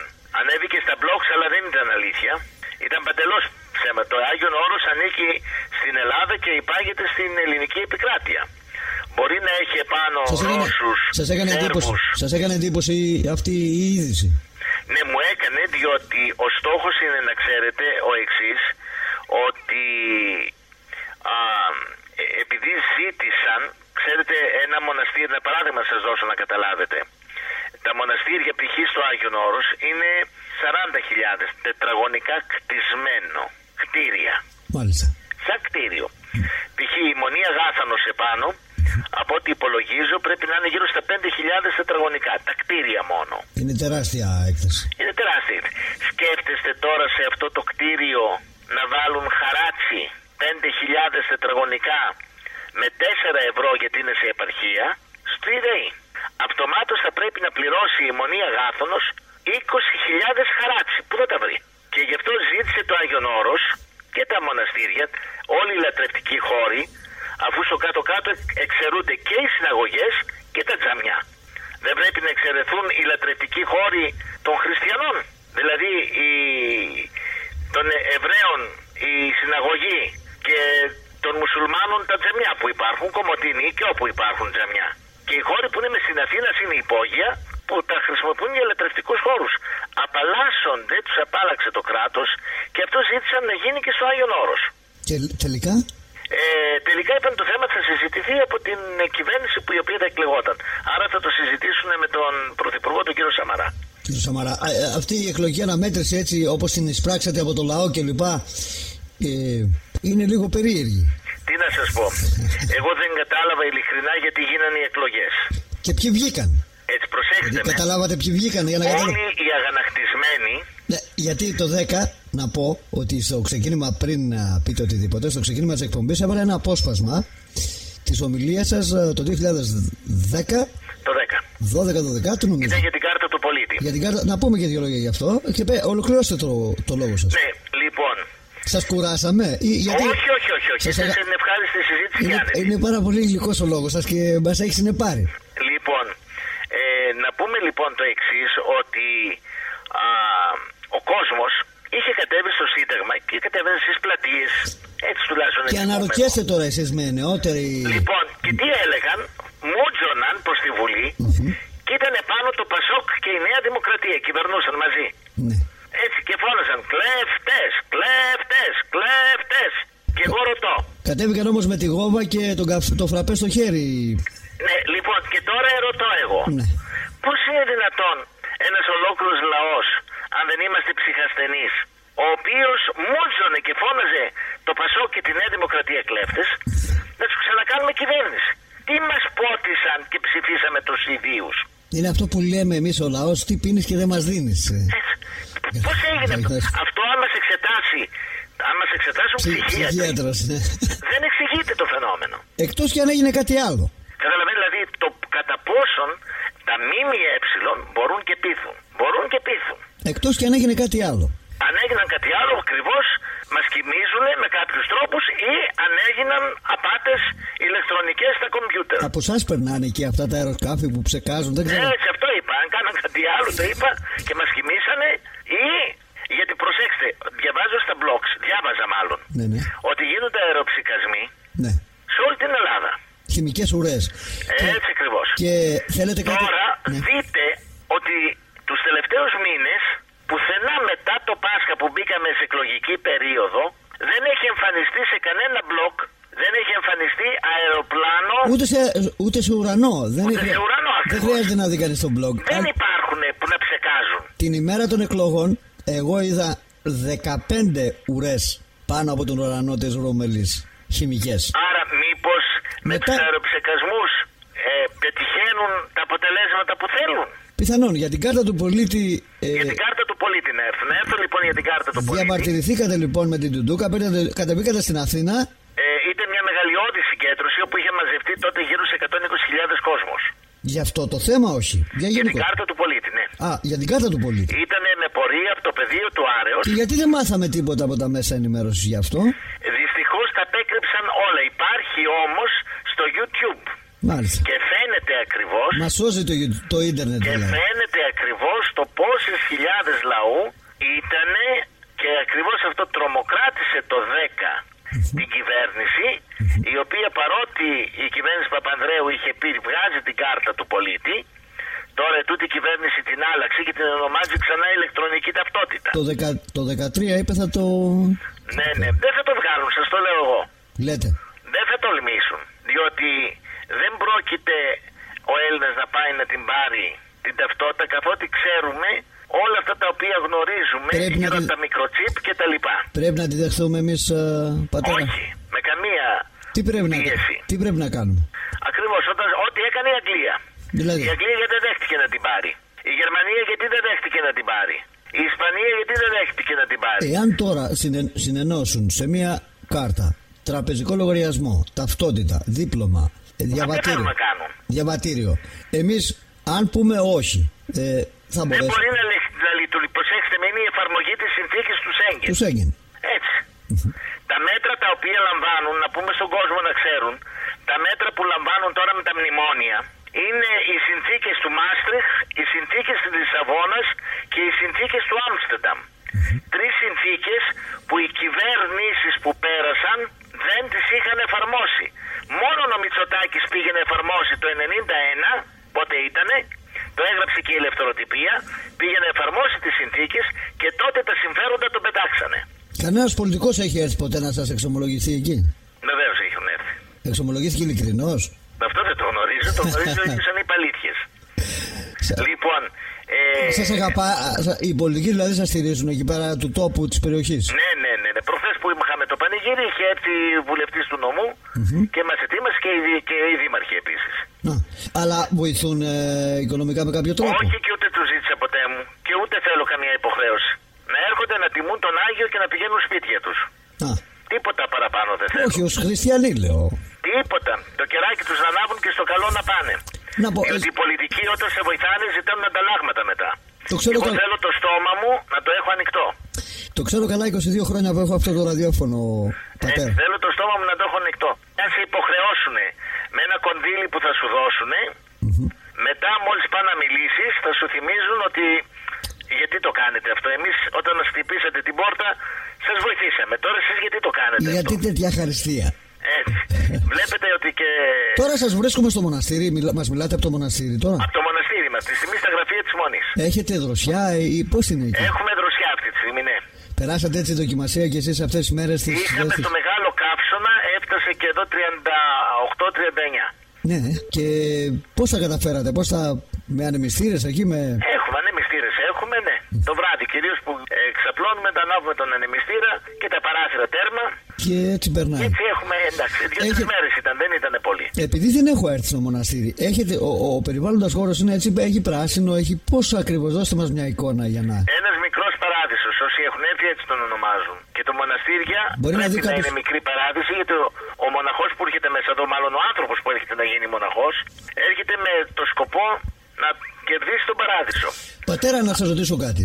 Θέλω να μου πείτε τη διαφορά μεταξύ ονείρου και οράματος. Βέβαια, ίσως δεν είναι η ώρα να αναλύσουμε πάρα πολλοί πράγματα, γιατί αυτή την ώρα ο άνθρωπος ηρεμεί, ξεκουράζεται. Περισσότερο θα ήθελα ίσως να ακούσει κάποια τραγούδια και λιγότερες κοτούρες. Παρ' όλα αυτά όμως είναι πάρα πολύ σημαντική η ερώτηση που σας κάνω και το γνωρίζετε. Ναι. Για να μπορέσουμε να καταλάβουμε πότε ονειρευόμαστε από φόβο πράγματα και πότε πράγματι πρέπει να μην δίνουμε βάση βασικώς στα όνειρά μας. Έτσι, ούτε σε οράματα εύκολα να μην δίνουμε βάση. Διότι υπάρχει περίπτωση το όραμα ή το όνειρο να είναι απάτη του εγκεφάλου ή και του διαβόλου, λέτε. Ή και του διαβόλου, ακριβώς. Γιατί ο διάβολος μέσα από αυτόν τον τρόπο μπορεί να μας επηρεάσει, να μας ελέγξει. Ακριβώς. Και όσες φορές δεν μπορεί να μας πιάσει στο ξύπνιο, μας πιάνει ο διάβολος στον ύπνο. Είναι ο πόλεμος εκ δεξιών που λέμε. Μάλιστα. Γι' αυτό καλό κανείς είναι να μην δίνει βάση στα όνειρα και στα οράματα. Εσείς πώς μπορεί να διακρίνετε ο Θεός με κάποιο τρόπο? Συνήθως αν κάτι είναι εκ Θεού, επαναλαμβάνεται 3 φορές. Όπως π.χ. που σας είπα με το γέροντα Βυσαρίωνα, είχαμε και την επιβεβαίωση ότι μόλις πήγαμε, μυρόβλησε αμέσως. Που σημαίνει ότι ο όσιος γέροντας εκεί, μέσα στη λειψανοθήκη του, μας ανέμενε. Έδωσε δηλαδή ένα μήνυμα, λέτε. Ότι ακριβώς ναι, ότι εγώ σας εκάλεσα και σας περίμενα. Κατά καιρούς που δακρύζουν οι εικόνες, αυτά τα οποία εμφανίζονται πολλές φορές ως θαύματα, πολλοί ίσως που δεν πιστεύουν ή πιστεύουν λιγότερο, θεωρούν ότι γίνονται για εκμετάλλευση ίσως. Υπάρχουν πράγματι θαύματα τα οποία εξηγούνται από εσάς με τους κανόνες τους σκληρούς τους. Θα σας πω το εξής. Εγώ έχω τύχει σε εικόνα που δάκρυσε και έκλαιγε όταν ήμουν στο Σικάγο σε μια εκκλησία της Παναγίας. Έχετε κάνει και στην Αμερική? Ναι. Λοιπόν, στο Detroit. Στο Detroit, αλλά ήμουν ως κληρικός τώρα αυτή την περίοδο εκεί στην Αμερική. Και πρέπει λοιπόν να σας πω ότι πήγε τότε και ο Κλίντον, ήταν η εποχή που ήταν ο Κλίντον πρωθυπουργός. Ο οποίος ήρθε πρόσφατα και δεν ξέρω γιατί ήρθε, τώρα μας θυμήθηκε αυτός και ήρθε. Ναι, ξυλώσαν την εικόνα από το τέμπλο, την ξυλώσανε, γιατί ήταν μια εικόνα του τέμπλου, η οποία το πρόσωπο της Παναγίας ζωντάνευε, και το είδα με τα μάτια μου, ζωντάνευε, ακριβώς έπαιρνε κανονική ανθρώπινη μορφή, τα μάτια έπαιζαν, βούρκωναν και έτρεχε τόσο δάκρυ και ήρθε και ο Κλίντον και έφτασε τότε και ο Πατριάρχης Δημήτριος. Ήρθε επί τούτου στην Αμερική ο Πατριάρχης Δημήτριος με τον Αρχιεπίσκοπο Ιάκωβο. Ήμουν εκεί. Πήραν την εικόνα επιστήμονες να τη μελετήσουν και την επέστρεψαν λέγοντας ότι δεν υπάρχει κάτι άλλο να είναι, γιατί τη βγάλαν από το τέμπλο, σας επαναλαμβάνω. Κάποια απάτη ή οτιδήποτε. Έτσι, και μια απάτη, και ότι τα δάκρυα που έτρεχαν ήταν δάκρυα ανθρώπινα.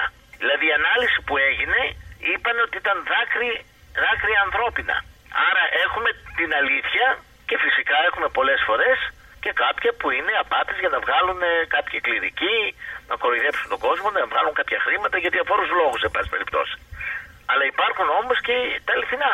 Το όραμα λοιπόν είναι μεταξύ ξύπνιου και ύπνου, Αυτό που λέμε κατάσταση REM, λέτε. Έτσι, μεταξύ ξύπνιου και ύπνου είναι κάτι ζωντανό. Το εξ Θεού επαναλαμβάνεται τουλάχιστον 3 φορές όταν είναι όραμα. Εγώ δεν το είδα 3 φορές, είδα 1 φορά μόνο τον Άγιο Νεκτάριο. Ήμουνα 5-6 χρονών και ήμουνα με τη μητέρα μου, κοιμόμασταν σε μια άσχημη κατάσταση γιατί οι γονείς μου αργότερα χώρισαν κλπ. Ήταν σε σύγκρουση. Πέρασα άσχημα παιδικά χρόνια, αλλά έτσι το αναφέρω. Και είδα νύχτα το ολόγραμμα του Αγίου. Το είδα 1 φορά όμως και για λίγο. Αυτό θυμάμαι έτσι. Δεν χρειαζόταν δεύτερη και τρίτη, γιατί δεν θα αμφιβάλλατε. Ήσασταν παιδάκι, ήσασταν αγνό. Θέλω να σας πω ότι όλα αυτά τα χρόνια σας παρακολουθούμε και σας αγαπάμε. Εκπέμπετε μια προσωπική ακτινοβολία, η οποία δεν είναι τυχαίο που τα κανάλια σας αποζητούσαν διαρκώς για να μιλάτε κλπ. Έχετε ένα χάρισμα να μαγνητίζετε και να μαγεύετε το συνομιλητή σας. Και σαν πρόσωπο και σαν λόγος. Γιατί αλήθεια ακολουθήσατε το μοναχικό βίο, ενώ θα μπορούσατε παραδείγματος χάρη να γίνετε ένας πάρα πολύ καλός παρουσιαστής, ένας πάρα πολύ καλός δημοσιογράφος, ένας πάρα πολύ καλός επιστήμονας? Τι ήταν αυτό που από παιδί σας έκανε να τάξετε την ψυχή σας και τη διαδρομή σας και τη ζωή σας, να στερηθείτε τα υλικά αγαθά ή τις απολαύσεις που εμείς οι κοσμικοί υποκύπτουμε και ακολουθούμε? Πέρυσι έγραψα ένα βιβλίο. Πού τη βρήκατε αυτή τη δύναμη στα 18? Εκεί θα απαντήσω. 18 χρονών παιδί να ήταν η οικογένειά σας έτσι, πώς να το πω? Όχι, δεν ήταν τόσο θρησκευάμενοι. Πάρα πολύ πιστοί άνθρωποι, αλλά όχι. Όπου εσείς γαλογηθήκατε με αυτά και κατόπιν μετά, αφού πήρατε αυτά τα πρότυπα, ακολουθήσατε αυτόν τον δρόμο, ή ήταν κατ' επιλογή? Γιατί όπως φαίνεται είναι κατ' επιλογή. Κατ' επιλογή είναι, κατ' επιλογή. Και είναι σημαντικό αυτό να μας πείτε τι είναι αυτό το οποίο κάνει έναν άνθρωπο. Έγραψα ένα βιβλίο πέρυσι. Ένα άλλο βιβλίο, όχι αυτό που σας είπα, το κόκκινο χαλί. Στρώσαμε κόκκινο χαλί. Στρώσαμε κόκκινο το χαλί. οποίο μπορούμε να το βρούμε και στη Μονή, αλλά μπορούμε να το αναζητήσουμε και από κάποια. Δεν ξέρω αν υπάρχει σε κάποια βιβλιοπωλεία έξοδα. Μου φαίνεται όχι, δεν το έχουμε δώσει γιατί δεν βγάλαμε και πολλά αντίγραφα, αντίτυπα μάλλον, λόγω οικονομικού κόστους προσπαθούσαμε. Λοιπόν, και το διαθέτουμε κυρίως από τη Μονή. Όπως είπαμε στο τηλέφωνο, να το επαναλάβουμε μια φορά. Βεβαίως. 263440282. Αλλά και αν ζητήσουν το τηλέφωνο από τον ΟΤΕ, Ιερά Μονή Αγίου Αυγουστίνου, Τρίκορφο Φωκίδος, θα τους το δώσει ο ΟΤΕ. Εσάς πότε μπορούμε να σας συναντήσουμε, άμα θέλουμε να έρθουμε να σας συναντήσουμε εμείς οι κοσμικοί? Συνήθως τις Κυριακές, εδώ που το μοναστήρι είναι ανοιχτό και λειτουργούμε. Θα σας πω λοιπόν το εξής. Έγραψα το βιβλίο πέρυσι, «Ο Ιησούς, ο έρωτας της καρδιάς μου». Αυτό το οποίο αισθάνεται ένας άνθρωπος, η ψυχή του ανθρώπου για ένα πρόσωπο, για το γυναικείο φύλο θα λέγαμε, αν είναι άντρας, και αν είναι γυναίκα για το αντρικό φύλο. Λέτε για τον ψυχικό έρωτα. Ψυχικό έρωτα. Για τον ψυχικό έρωτα, όχι τον σαρκικό έρωτα. Όχι. Αυτόν λοιπόν τον πόθο. Τώρα που σας βρήκα θα σας ρωτήσω. Έτσι θα πάντα να ρωτάτε. Αυτό λοιπόν τον πόθο τον αισθάνθηκα για τον Χριστό. Παρότι έβλεπα γυναίκες, παρότι έβλεπα το ένα, παρότι έκανα το άλλο. Εκείνο το οποίο με κέντριζε στην ψυχή μου ήταν μόνον ο Χριστός. Να ζήσω για τον Χριστό. Οπότε δεν υπήρχε άλλος τρόπος από το να δώσω τη ζωή μου στον Χριστό. Να θυσιάσω οτιδήποτε άλλο, τις σπουδές μου στην Αμερική που ήμουνα, που θα μπορούσα να είχα γίνει επιστήμονας διαφορετικός κτλ. Να είχα επιχειρήσεις, να είχα, όπως είπατε, δημοσιογράφος. Μύρια όσα. Εν τούτης αφιέρωσα όλα μου όπως ο Χριστός έδωσε τη ζωή του για εμάς. Θεώρησα ότι το ελάχιστο που μπορώ να δώσω, εγώ δεν μπορώ να δώσω το αίμα μου, τουλάχιστον ας δώσω αυτά που έχω. Και έτσι έδωσα τη ζωή μου. Γι' αυτό είναι επιλογή. Ως προς τον έρωτα που αναφέρετε, να ξέρετε ότι η Εκκλησία ποτέ δεν καταδίκασε τον έρωτα, τον νόμιμο έρωτα. Όπως η Εκκλησία δεν καταδικάζει το να μπει κάποιος μέσα σε ένα εστιατόριο ή μια ζαχαροπλαστείο, να αγοράσει νόμιμα μία τούρτα και να τη φάει. Καταδικάζει όμως όταν πάει ο άλλος παράνομα και παίρνει κάτι. Το παράνομο πάντοτε καταδικάζεται. Συγχωρεί τα πάντα ο Θεός. Ανέτρεψε την κατεστιώσα λογική και νόμο και τάξη εκείνης της εποχής. Και επαναλαμβάνω. Ήταν επαναστάτης. Ακριβώς γιατί τι έκανε. Διότι ακόμα και το παράνομο και το ανέχεται, το βλέπουμε εξάλλου, και το ανέχεται και το συγχωρεί. Πατέρα, αν μου επιτρέπετε, σε κάποια σημεία, όχι μόνο το ανέχθηκε και το συγχώρεσε, αλλά το εξέσωσε ίσως και το έβαλε πιο πάνω από τους νομιμοφανείς. Έτσι, βλέπουμε τις πόρνες έτσι να διεκδικούν πρώτοι την πρωτοκαθεδρία. Γιατί λέει μόνος του. Είναι συγκλονιστικό. Διότι αγάπησαν πολύ. Είναι συγκλονιστικό αυτό όμως. Προσέξτε με τι λέει όμως. Αγάπησαν πολύ. Διότι αγάπησαν πολύ. Τώρα δεν λέτε για αυτούς που φέραν την πατρίδα μέχρι εδώ, διότι αγάπησαν μόνο το μαμονό. Όχι, αυτοί αγάπησαν τις τσέπες τους. Τις τσέπες τους. Έτσι, αυτοί αγάπησαν τις τσέπες τους. Άμα θέλετε θέλετε να μιλήσουμε για τους πολιτικούς, δεν έχω πρόβλημα να μιλήσουμε, διότι ο μόνος που αγάπησε πραγματικά την Ελλάδα, το έλεγα και σήμερα το πρωί σε κάποιους επισκέπτες, ήταν ο Ιωάννης ο Καποδίστριας, τον οποίον, όπως αναφέρει ο Κοσμάς Φλαμιάτος, όπλησαν οι Άγγλοι τα χέρια των Μαυρομιχαλαίων και τον σκότωσαν. Μην ξεχνάτε ότι ο Καποδίστριας είναι αυτός που έφτιαξε την Ελβετία όπως είναι σήμερα. Εγώ θα συμπλήρωνα πως και ένας άλλος μεγάλος λόγιος, ο Ιων Δραγούμης, είναι και αυτός μια από τις σπουδαίες μορφές που και αυτόν δολοφόνησαν. Όποιος δεν ήταν στα σχέδιά τους και δεν εκπλήρωνε τα σχέδιά τους, αυτούς τους έβγαζαν από τη μέση. Πατέρα, έχετε ακούσει ότι στα νέα βιβλία του Γυμνασίου Λυκείου δεν έχουν ή δεν αναφέρουν καν την Παναγία είτε την εικόνα της? Από χρόνια το έχουν αρχίσει και το κάνουν σιγά σιγά. Υπάρχει μέσα στα βιβλία του Δημοτικού το τραγούδι, το ποίημα που μαθαίναμε της πατρίδας μου η σημαία και στη μέση ένα κάτασπρο σταυρό το έχει. Φύγαν όλα αυτά. Έγινε αποχριστιανοποίηση και αποεθνικοποίηση του κράτους. Όχι τυχαία. Όχι τυχαία. Και άμα θέλετε να σας πω ότι την αποχριστιανοποίηση και την αποεθνικοποίηση την ξεκίνησαν η Νέα Δημοκρατία, δεν με ενδιαφέρουν τα κόμματα, δεν ταυτίζομαι με κανένα πολιτικό κόμμα. Ταυτίζομαι μόνο με τον Χριστό μου. Για μένα αρχηγός μου είναι ο Χριστός. Δεν είναι κανένας Σαμαράς, δεν είναι κανένας Βενιζέλος, δεν είναι κανένας Τσίπρας, δεν είναι κανένας Καμένος, κανένας. Η αποχριστιανοποίηση λοιπόν των βιβλίων, διότι μεγαλώσαν γενναίες γενεών, και η αποεθνικοποίηση και με τη γλώσσα που έβγαλε ο Ράλης από το Υπουργείο Παιδείας για να φτάνουμε σήμερα εδώ που φτάνουμε και τα παιδιά μας να χρησιμοποιούν τα γκρίκλις, έτσι. Έχω γράψει βιβλίο ως μοναχός, όχι καν διάκονος, ως μοναχός για το κατάντημα των ελληνικών σχολείων και πού θα οδηγήσουν την ελληνική γλώσσα. Και λέω η ελληνική γλώσσα θα οδηγηθεί στα γκρίκλις. Από τότε. Είναι το βιβλίο γραμμένο το 1976. Μπορεί να πει ένας νέος που ακούει, εντάξει, και τι έγινε. Κι άμα έγινε αυτό, πού σε χαλάει? Πού είναι το πρόβλημα? Μας χαλάει το ότι αποκόπτονται οι νέοι από τη φιλοσοφία μας, από την εθνικότητα, από τις ρίζες μας. Και λαός που τον αποκόπτουν και δεν μπορώ να διαβάσω Σοκράτη, δεν μπορώ να διαβάσω Πλάτωνα, δεν μπορώ να διαβάσω ακόμα και το Μακρυγιάννη. Έτσι, Καρκαβίτσα, να διαβάσω νέους Έλληνες, να διαβάσω και Καβάφη, άμα θέλετε. Ξεκίνησε λοιπόν η Νέα Δημοκρατία. Η Νέα Δημοκρατία ότι δεν μπορούσε να κάνει, παραδίδει το 81 την εξουσία, γιατί ό,τι ήταν να κάνει μέσα από τα βιβλία και τη γλώσσα κτλ. Τα έκανε. Το προχώρησε όμως το Πασόκ. Η Νέα Δημοκρατία δεν μπορούσε να περάσει πολιτικούς γάμους. Δεν μπορούσε να περάσει να δεσμεύσει την εκκλησιαστική περιουσία που μέχρι σήμερα ο Ιερώνυμος φωνάζει για τον νόμο Τρίτσι, καταργήστε τον, διότι έχετε δεσμεύσει την εκκλησιαστική περιουσία. Δεν το βλέπω τόσο ζωηρό όμως σαν τον Χριστό. Είναι ο χαρακτήρας του αυτός. Είναι ο χαρακτήρας. Όμως είναι ο χαρακτήρας του αυτός. Λοιπόν, όμως τους λέει αποδεσμεύστε, διότι θέλω αυτά που υπάρχουν τα ακίνητα να τα δώσω στο λαό που πεινάει. Το είπε επανειλημμένος ο Ιερώνυμος στον κόσμο. Ναι. Και στους πολιτικούς. Και όμως οι πολιτικοί βλέπετε ότι κοφεύουν. Πολιτικούς γάμους, αυτόματα διαζύγια κτλ. Και άλλα και άλλα. Το 86 νέες ταυτότητες ο Κουτσόγιουργας. Δεν μπορούσε να περάσει η Νέα Δημοκρατία που κορόιδευε λέγοντας πίστη, πατρίδα και οικογένεια. Και οικογένεια. Έτσι, μπράβο. Έρχεται το Πασόκ και τα ολοκληρώνει. Και τώρα θέλουν να κόψουν το μισθό των κληρικών. Δεν μπορεί να το κόψει το Πασόκ και η Νέα Δημοκρατία, ξεχάστε το. Θα βάλουν τον Τσίπρα να το κάνει αυτό. Ο κύριος Τσίπρας, γιατί το λέτε αυτό? Ο κύριος Τσίπρας μίλησε για ότι θα φέρει δύο νόμους. Ο ένας νόμος για την επανένωση των οικογενειών των λαθρομεταναστών. Εγώ σας λέω τι θα κάνει στην Εκκλησία. Και ο δεύτερος νόμος για το δικαίωμα των σε απόκληση σεξουαλικών ζευγαριών να έχουν το δικαίωμα να κάνουν παιδιά. Δηλαδή δύο άντρες. Ξέρω, ναι. Να μπορούν να υιοθετήσουν ή και ακόμα. Δύο ομοφυλόφιλοι να υιοθετούν παιδί. Συμφωνείτε με αυτά? Πιστεύω όχι. Φυσικά και όχι. Εννοείται. Αυτά λοιπόν που δεν μπορεί να τα κάνει όμως το Πασόκ, δεν μπορεί να τα κάνει η Νέα Δημοκρατία, θα βάλουν να ολοκληρώσει το παζλ της καταστροφής τον Τσίπρα. Γι' αυτό δεν βλέπετε που συζητάνε όλοι, θα αντέξει η κυβέρνηση ένα εξάμηνο? Θα αντέξει? Γιατί ο Τσίπρας θα έρθει με μεγάλη δυναμικότητα επάνω.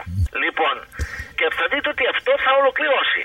Και να τονίσω κάτι άλλο, οι λεγόμενες διαρθρωτικές αλλαγές, θυμηθείτε το ότι είναι η ηλεκτρονική διακυβέρνηση της Ελλάδος. Να γίνουν όλα ηλεκτρονικά, σε πρώτο τέτοιο δεν φαίνεται κακό, όμως όταν εγώ έχω μία ασθένεια, παραδείγματος χάρη με ψυχοπαθής, μάλιστα, ή έχει κάποιος AIDS, και όταν αυτό ανεβαίνει ηλεκτρονικά στο διαδίκτυο ή το περιουσιολόγιο που λένε ότι θα γίνει του χρόνου, Το περιουσιολόγιο δηλαδή πόση ΔΕΗ ξοδεύεις, πόσα είναι τα έσοδά σου, πόσα κοσμήματα η γυναίκα έχει στο σπίτι της, πόσα ασημένια και πόσα κοσμήματα που φοράει. Και πρέπει να γραφτούν στο περιουσιολόγιο που θα φέρει η κυβέρνηση για το 2013, όπου θα πρέπει να αναγράφει μέσα την αξία των κοσμημάτων, πόσους πίνακες έχει το σπίτι κρεμασμένους και τι αξίας είναι, τι έπιπλα έχει και τι αξίας είναι, και θα βγουν στο διαδίκτυο. Και πείτε μου τι έχει να γίνει με τους κλέφτες μετά και με τους hackers. Αυτό το είπε ο κύριος Κουβέλης, νομίζω. Ακριβώς. Δηλαδή η ηλεκτρονική διακυβέρνηση δεν είναι πάντοτε καλή όταν γίνεται σε όλα. Όταν μπαίνει στα προσωπικά μας δεδομένα δεν είναι καλό. Τι πρέπει να γίνει προκειμένου, δηλαδή? Λοιπόν, άλλο να γίνει στην πολεοδομία, στο ΙΚΑ, σε κάποια πράγματα που πρέπει να γίνει, αλλά ό,τι να εισβάλλει στην προσωπική ζωή του ανθρώπου, δηλαδή πήγε κάποιος, συγχωρέστε με για αυτά που θα πω, έτσι μπορεί κάποιος να μοιχεύει και χριστιανικός μπορεί να απαγορεύεται και να είναι αμαρτία, αλλά ο Θεός δεν του το απαγορεύει. Το απαγορεύει σαν αμαρτία, αλλά δεν του κόβει το κεφάλι. Έχει το δικαίωμα της επιλογής. Είναι δικαίωμα επιλογής. Θα πηγαίνει με την κάρτα του που θα είναι ταυτόχρονα ηλεκτρονικό πορτοφόλι να αγοράσει προφυλακτικό. Θα ξέρει δηλαδή το κράτος, διότι θα ενημερώνεται το Υπουργείο Οικονομικών ότι αγόρασε, που είπε η Κανέλη τότε το είπε, αγόρασε προφυλακτικό τέτοιου μεγέθους, άρα το κράτος θα ξέρει και πόσο είναι μέγεθος τα γενετικά του όργανα. Είναι της Κανέλη λόγια που τα λέμε στη Βουλή με την ηλεκτρονική διακυβέρνηση. Πάντως δεν χαρήκατε που έφαγε το χαστούκι. Ορίστε. Δεν χαρήκατε που έφαγε το χαστούκι. Ποτέ κανείς δεν χαίρεται όταν βλέπει τη βία. Έτσι, είτε είναι ελεκτική είτε είναι με το χέρι. Εδώ λοιπόν έχουμε ακριβώς, εγώ μπορεί να παίρνω ψυχοφάρμακα. Όταν ανεβαίνει στο διαδίκτυο και μπορεί όλος να μου βγάλει ότι εγώ παίρνω ψυχοφάρμακα ή έχω καταδικαστεί σε φυλάκιση, μπορεί στα νιάτα μου να είχα διαπράξει κάποιο αδίκημα, να ήμουν μακριά από το Θεό, να ήμουν μακριά από την Εκκλησία, κάποιος άνθρωπος να μετάνιωσε, να άλλαξε ζωή, να παντρεύτηκε και να έγινε οικογενειάρχης, και ξαφνικά στο διαδίκτυο αυτός να πηγαίνει να κατέβει, να βάλει για δημοτικό σύμβουλος ή να πιάσει μια θέση στο ΙΚΑ κάπου, και να βλέπει στο διαδίκτυο ποιος πάει να πιάσει τη θέση αυτή. Αυτός που τότε είχε κλειστεί φυλακή και θα τον κάνουν ρόμπα. Λέτε λοιπόν ότι βρισκόμαστε απέναντι στο απόλυτο ξεβράκωμα και της ψυχής και της προσωπικής ζωής του ανθρώπου. Και λέτε ότι αυτό είναι προσβολή πλέον. Προσβολή της προσωπικής ελευθερίας του ανθρώπου. Και της αξιοπρεπίας του. Ξεπουλήσαν οι πολιτικοί μας την Ελλάδα μας. Γιατί το κάνουν αυτό, πατέρα? Θα αφήσουμε, σας ερωτώ. Πατέρα, τι θέλουν να... Μισό λεπτό. Να είμαστε διάτριτοι παντού. Διότι θα μπορούν τώρα με αυτά που λέμε, καταγράφονται όλα στο διαδίκτυο. Προφανώς. Έτσι, μπράβο. Άρα λοιπόν θα ξέρουνε. Όχι στο διαδίκτυο μόνο. Και στα FM ακουγόμαστε. Έτσι. Λοιπόν, άρα ξέρουνε ότι ο πατήρ Νεκτάριος, οι τοποθετήσεις του είναι αυτές. Η συνθήκη Σέγγεν γράφει, παρακαλώ μέσα, σε σχετικό της άρθρο, ότι όποιος κρίνεται επικίνδυνος ότι μπορεί με τις απόψεις ή τις ιδέες του να εξεγείρει ομάδα ή τμήμα του λαού, φυλακίζεται για να μην μπορεί να το διαπράττει. Διώκεται. Αυτό μου θυμίζει άλλες εποχές. Ακριβώς. Άρα λοιπόν πάμε στο λεγόμενο ηλεκτρονικό έγκλημα θα είναι πλέον. Καταλάβατε, και το μόνο που μας έμεινε δώρο, θεόσδοτο από το Θεό, είναι η προσωπική μας ελευθερία. Η ελευθερία της γνώμης, η ελευθερία της επιλογής, την οποία πάνε να μας την καταργήσουν. Και την ελευθερία της έκφρασης. Ξεπούλησαν την εθνική μας κυριαρχία, ξεπούλησαν την πατρίδα μας, πουλάνε δρόμους, πουλάνε λιμάνια, πουλάνε καράβια, πουλάνε ΟΤΕ, πουλάνε τη ΔΕΗ, πουλάνε τα πάντα. Το νερό το ακούσατε και για το νερό. Όποιος έχει μια γεώτρηση θα καταμετρηθεί αυτή η γεώτρηση, πρέπει να τη δηλώσει και όσα κυβικά παίρνει από τη γεώτρησή του θα πρέπει να καταβάλει το ανάλογο αντίτιμο, διότι αυτό ανήκει στο κράτος και επειδή το κράτος ανήκει στο Δουνουτού πλέον. Καταλαβαίνετε λοιπόν ότι ούτε τα δώρα του Θεού που είναι το νερό, που είναι το οξυγόνο, στο τέλος θα τα φορολογούν όλα. Ο Άγιος Παΐσιος είχε πει γι' αυτά. Ακριβώς, μας ξεπουλάνε και μας ξεπουλήσανε. Είχε πει ότι ακόμα και το παραθύρι που θα ανοίγουμε τη θέα θα μας φορολογήσουν, κάτι τέτοιο. Ακριβώς. Πιστεύω, επαναλαμβάνω, ότι με τις εξελίξεις που θα έχουμε από Σεπτέμβριο και μετά, έτσι δεν ορίζω ποιο μήνα, αλλά που σας λέω από Σεπτέμβριο και μετά, δεν θα μπορέσουν, δεν θα προλάβουν να τα κάνουν. Λέτε δηλαδή ότι Ο Άγιος Παΐσιος θα Πολλά πράγματα θα ανατραπούν. Θα δικαιωθεί σε αυτό που είπε, ότι θα γίνει. Πολλά πράγματα δεν θα προλάβουν. Δεν θα προκάνουν. Έτσι, δεν θα προλάβουν. Και πει και ο Άγιος Κοσμάς ο Αιτωλός, δεν θα προλάβουν. Ο Πατροκοσμάς, ο Κοσμο. Έτσι, Καλόγερος. ο Καλόγερος αυτός, ο Άγιος Κοσμάς που γιορτάζει 24 Αυγούστου. Είπε θα μας δώσουν πολλούς παράδες χρήμα. Θα ρίξουν στην Ελλάδα μας. Δεν θα προλάβουν να τα πάρουν πίσω. Και θα το δείτε από Σεπτέμβριο και μετά που δεν θα προλάβουν. Να δεινοπαθήσουμε, επαναλαμβάνω, και γι' αυτό να είμαστε έτοιμοι, έτσι να έχουμε και τρόφιμα, να έχουμε τα πάντα, ώστε να μπορούμε για κάποιους μήνες, το λιγότερο για 7-8 μήνες, να έχει κάθε οικογένεια τα απαραίτητα να συντηρηθεί και να μπορέσει να συντηρεί και το γείτονά του που δεν θα έχει. Την αλληλεγγύη, αυτό ήθελα να πω. Έτσι όταν χτυπάει την πόρτα του να μπορεί ο ένας να βοηθάει τον άλλον. Βλέπετε να έχουμε αλληλεγγύη αυτή την ώρα. Πιστεύω ότι την έχουμε και οι Έλληνες την είχαμε και τώρα, την είχαμε και το 40, την είχαμε και το 12 και το 22, είναι στο DNA μας. Είναι στο DNA μας. Γι' αυτό το DNA πάνε να τα ολιώσουν βάζοντας μέσα όλους αυτούς τους παράνομους λαθρομετανάστες. Τους οποίους η Εκκλησία τους αγκαλιάζει όμως. Ναι, δεν μπορούμε να τους πετάξουμε. Προσέξτε με, δεν μπορώ να το αφήσω να πετάνε νηστικό, αλλά όμως πάει σπίτι του. Εγώ όταν πήγα Αμερική ως μετανάστης, γιατί το είπατε, πήγα νόμιμα. Έβγαλα βίζα, έβγαλα άδεια παραμονής, πήγαν οι γονείς μου εκεί, δούλεψαν και ξαναεπιστρέψαμε νόμιμα στην πατρίδα μας. Εδώ δεν μιλάμε για νόμιμους μετανάστες, εδώ μιλάμε για λάθρομετανάστες, οι οποίοι εισέβαλαν στη χώρα μας και πλέον ξεπερνούν τα 2-3 εκατομμύρια από ό,τι έχει βγάλει η νέα δημοσκόπηση αυτή που έγινε πέρυσι, όπου καταγράψαμε τον πληθυσμό μας, και γι' αυτό δεν μας έχουν πει πώς είναι οι μετανάστες, δεν το λένε. Και οι οποίοι, πατέρα Οι οποίοι έχουν, προσέξτε με, αλλοιώνουν. Είναι στην πλειοψηφία τους μουσουλμάνοι. Και επίσης στην πλειοψηφία τους είναι άντρες. Και επίσης στην πλειοψηφία τους είναι ηλικίας από 18 μέχρι 35 χρόνων, δηλαδή στη γόνιμη ηλικία. Οπότε ας ετοιμαστούμε γιατί. Έτσι. Εάν βγουν λοιπόν σε μια περίπτωση πολέμου και είναι εντός με καλάζνικο αυτή μέσα και μας χτυπάνε οι μουσουλμάνοι Τούρκοι από δίπλα, σκεφτείτε να έχουμε μέσα τόσους χιλιάδες και εκατομμύρια μουσουλμάνους αλλοδαπούς με καλάζνικοφ. Θα έχουμε μέσα και έξω εχθρό. Μάλιστα. Πέρα του ότι έχουν αρχίσει και παντρεύονται Ελληνίδες. Και οι Ελληνίδες παντρεύονται. Δυστυχώς έχουμε μεικτούς γάμους. Αλλάζουν και αλλαξοπιστούν. Όχι, παντρεύονται χριστιανοί και κάνουν πολιτικό γάμο. Γιατί νομίζετε φέραν τον πολιτικό για να παντρέψουν τους Ορθοδόξους με Ορθοδόξους? Τον πολιτικό γάμο τον κάνανε γιατί ακριβώς ξέρανε ποιο θα είναι το επόμενο βήμα. Το επόμενο βήμα, αν τους νομιμοποιήσουν όλους αυτούς, θα ρωτώ εγώ ευθέως, αυτό που λέει ο Συμφουνάκης. Το αν γιατί το λέτε? Γιατί με τα γεγονότα που περιμένουν να γίνουν, δεν θα προλάβουν, λέτε. Δεν θα προλάβουν. Η σημαία μας θα μείνει με το σταυρό επάνω στο πανί όταν θα έχεις 3 με 4 εκατομμύρια μουσουλμάνους Έλληνες πλέον και ψηφοφόρους. Δεν έχουν δικαίωμα, η σημαία εκφράζει όλους τους Έλληνες. Αν είναι και αυτοί οι Έλληνες 4 εκατομμύρια, 3, τους εκφράζει η σημαία με το σταυρό, δεν θα ζητήσουν αντικατάσταση της σημαίας, να μείνουν μόνο οι μπλε και οι άσπρες ρίγες και να φύγει ο σταυρός? Δεν θα φύγει ο σταυρός, τι θα κάνει? Να την κάνουμε φανέλα ομάδας δηλαδή. Έτσι. Φανέλα ομάδας θα γίνει. Ποδοσφαιρικής. Τι ομάδα είστε, πατέρα? Δεν είμαι καμία πάλι ομάδα. Καμία. Δεν ασχολείστε με την Εθνική Ελλάδος. Με την Ελλάδος, μάλιστα. Έτσι, με την Ελλάδα. Πολύ ωραία. Αυτά τα θέματα που έχω μάθει από τα θέματα τα οποία διχάζουν τον κόσμο, είτε το μεν με το δε, η Εκκλησία αυτό είναι και καλό. Όπως πρέπει να ξέρουμε ότι ο παπάς, ο δεσπότης, είναι η γλώσσα που από κάτω χωράνε όλα τα πουλάκια, ό,τι χρώμα και να έχουν. Μαύρο, κόκκινο, πράσινο, μπλε, κίτρινο, ό,τι χρώμα και να είναι. Η Εκκλησία οφείλει να αγκαλιάζει όλους. Έτσι, αλλά όμως είναι άλλο αγκαλιάζω, άλλο βοηθάω και άλλο, κύριε, ήρθες να μου αλλοιώσεις τον πληθυσμό. Θα σε ταΐσω, αλλά ταυτόχρονα θα σε φορτώσω σε ένα αεροπλάνο και θα σε στείλω σπίτι σου ξανά. Είναι αυτό που λέει, δώσε θάρρος στο χωριάτι να σ' ανέβει στο κρεβάτι τους. Όπως έγινε. Να πάνε σπίτια τους. Δεν έχω καμία αντίρρηση.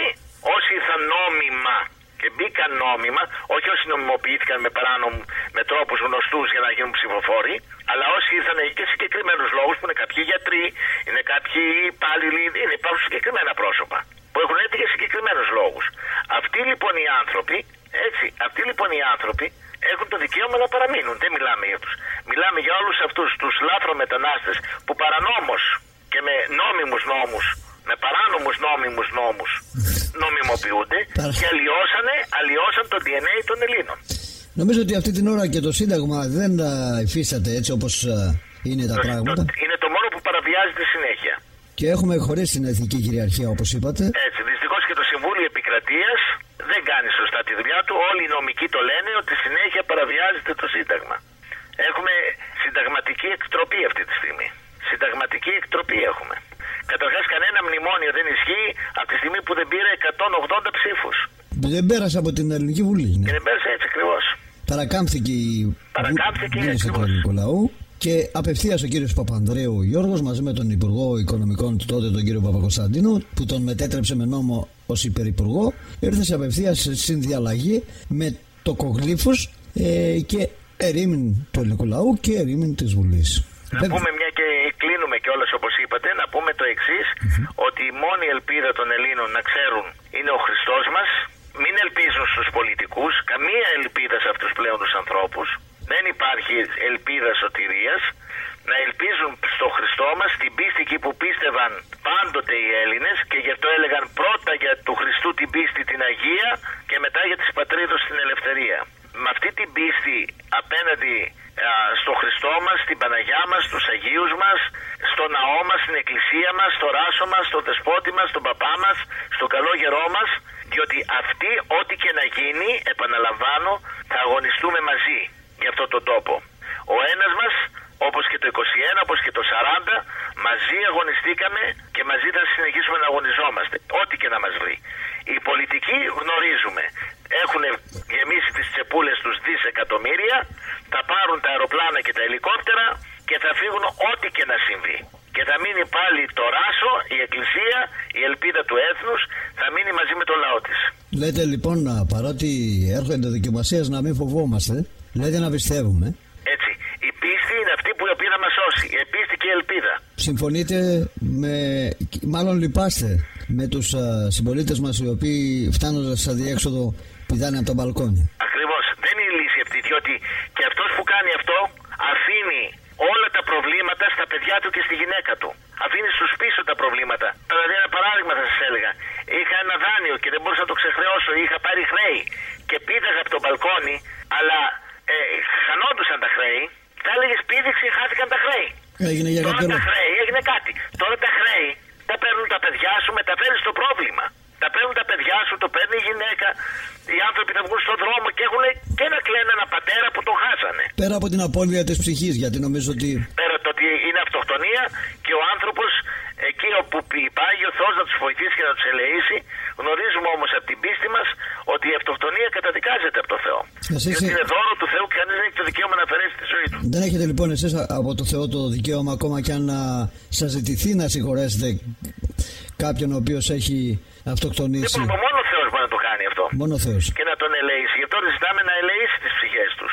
Εμένα ο πατέρας μου, ο οποίος επολέμησε το 40, επολέμησε το 40 ο πατέρας μου, μου έλεγε το εξής, ότι όταν έβλεπε απέναντι και Γερμανούς και τα λοιπά, ποτέ δεν τους πυροβόλησε σημάδι στο κεφάλι, στην καρδιά να τους σκοτώσει. Στα πόδια. Ή χτύπαγε στα πόδια ή στον αέρα. Έτσι κάνανε οι φαντάροι κυρίως. Γιατί? Διότι σκεφτόμασταν, μου έλεγε ο πατέρας μου, ότι και αυτός ήταν ο πατέρας μου 20 χρονών τότε, ότι έχει μια μάνα. Έχει φαμίλια πίσω. Έτσι, που τον περιμένει να γυρίσει.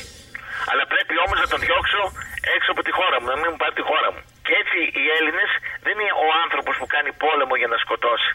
Άρα αν στον πόλεμο απέφευγε ο Έλληνας να σκοτώσει, να αφαιρέσει μια ζωή που είναι δώρο του Θεού, πόσο μάλλον είναι κακό να πηδάω μόνος μου από τον μπαλκόνι, από κάποιον όροφο και να χάνω εγώ τη ζωή μου, να εισέρχομαι σε μια κόλαση, η ψυχή μου πλέον, αλλά και να αφήνω όλα τα προβλήματα στην οικογένεια. Αντιμετωπίζουμε ενωμένοι όλοι μαζί με τα προβλήματα. Και όποιος έχει πρόβλημα εκεί κοντά στην ορία να τρέξει στον παπά, να τρέξει στο μοναστήρι που είναι κοντά του, να ζητήσει φως, θα βρει φως, θα βρει λύση. Όπως είπατε από την αρχή, ο κληρικός είναι πατέρας. Πατέρα, ο γιος του ανθρώπου έρχεται, πιστεύετε ότι εμείς αυτή η γενιά θα ζήσουμε την αλλαγή του κόσμου, θα ζήσουμε το κλείσιμο αυτής της περίοδου? Το πιστεύω ότι η γενιά μας θα κλείσει αυτή την, θα λέγαμε, τη σκηνή. Πιστεύω ότι εμείς θα την κλείσουμε. Αν πάρει λίγο παράταση, λίγο όμως. Θα προλάβουμε, λέτε, να δούμε γεγονότα τα οποία είναι συγκλονιστικά. Ακριβώς, θα δούμε δραματικά γεγονότα.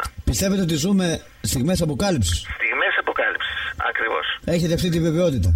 Ακριβώς. Μα είναι θέμα που σας είπα, το βιβλίο ακριβώς που έχουμε γράψει αναφέρεται πάνω μόνο σε προφητείες της Γραφής. Το στρώσαμε κόκκινο χαλί. Έτσι. Και ποιος θα περάσει? Ο ερχόμενος Αντίχριστος, ο οποίος θα δημιουργήσει την παγκόσμια κυβέρνηση. Πρόκειται για πρόσωπο, πάτερ. Πρόσωπο. Και όχι για κατάσταση. Όχι για κατάσταση. Η κατάσταση είναι το πρώτο θηρίο της Αποκάλυψης. Το είπαμε προηγουμένως, ο Λεβιάθαν. Το οικόπεδο 12. Λεβιάθαν, ξέρετε τι σημαίνει? Πέστε μας. Είναι εβραϊκή λέξη. Και λέγεται, μάλλον μεταφράζεται, το θηρίον το αναβαίνον εκ της θαλάσσης. Γιώτα γάμα κεφάλαιο Αποκάλυψη. Και είδων θηρίων αναβαίνον εκ της θαλάσσης, που έδινε δύναμη στα 10 κέρατα, λέει. Τα 10 κέρατα αΐδες, λέει η Ιωάννη, βασιλείς είναι βασιλείς. Όχι όμως βασιλείς με στέμα, με εξουσία, αλλά βασιλείς που θα κυβερνούν τον κόσμο. Και οι αγορές, ξέρετε πόσες είναι? Οι τράπεζες, οι τραπεζίτες, 10. Ξέρετε που εδρεύουνε? Στην πόλη Βασιλεία της Ελβετίας. Αν πατήσετε στο ίντερνετ the group of 10, το group των 10. Λέτε Βασιλεία κατόνομα και όχι τον τόπο. Βασιλεία κατόνομα, ακριβώς. Η πόλη Βασιλεία της Ελβετίας. Και όχι την ιδιότητα. Ναι. Εκεί λοιπόν υπάρχει το group των 10. Των 10 της Moody's, της Standard & Poor's κτλ. Αυτοί εδρεύουν εκεί, αυτοί οι 10 βλέπετε ότι οι αγορές αποφασίζουν και κυβερνάνε. Ό,τι που είναι αυτή γίνεται πλέον.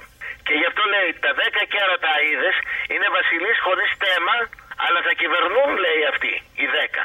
Και θα παίρνουν δύναμη από το θηρίο, το αναβαίνουν από το Λεβιάθαν. Το θηρίο το αναβαίνουν της θαλάσσης. Την ενέργεια, την αξιοποίηση, την ακριβώς τους δίνει χρήμα. Το χρήμα. Και όσο τους δίνει χρήμα, παίρνουν δύναμη.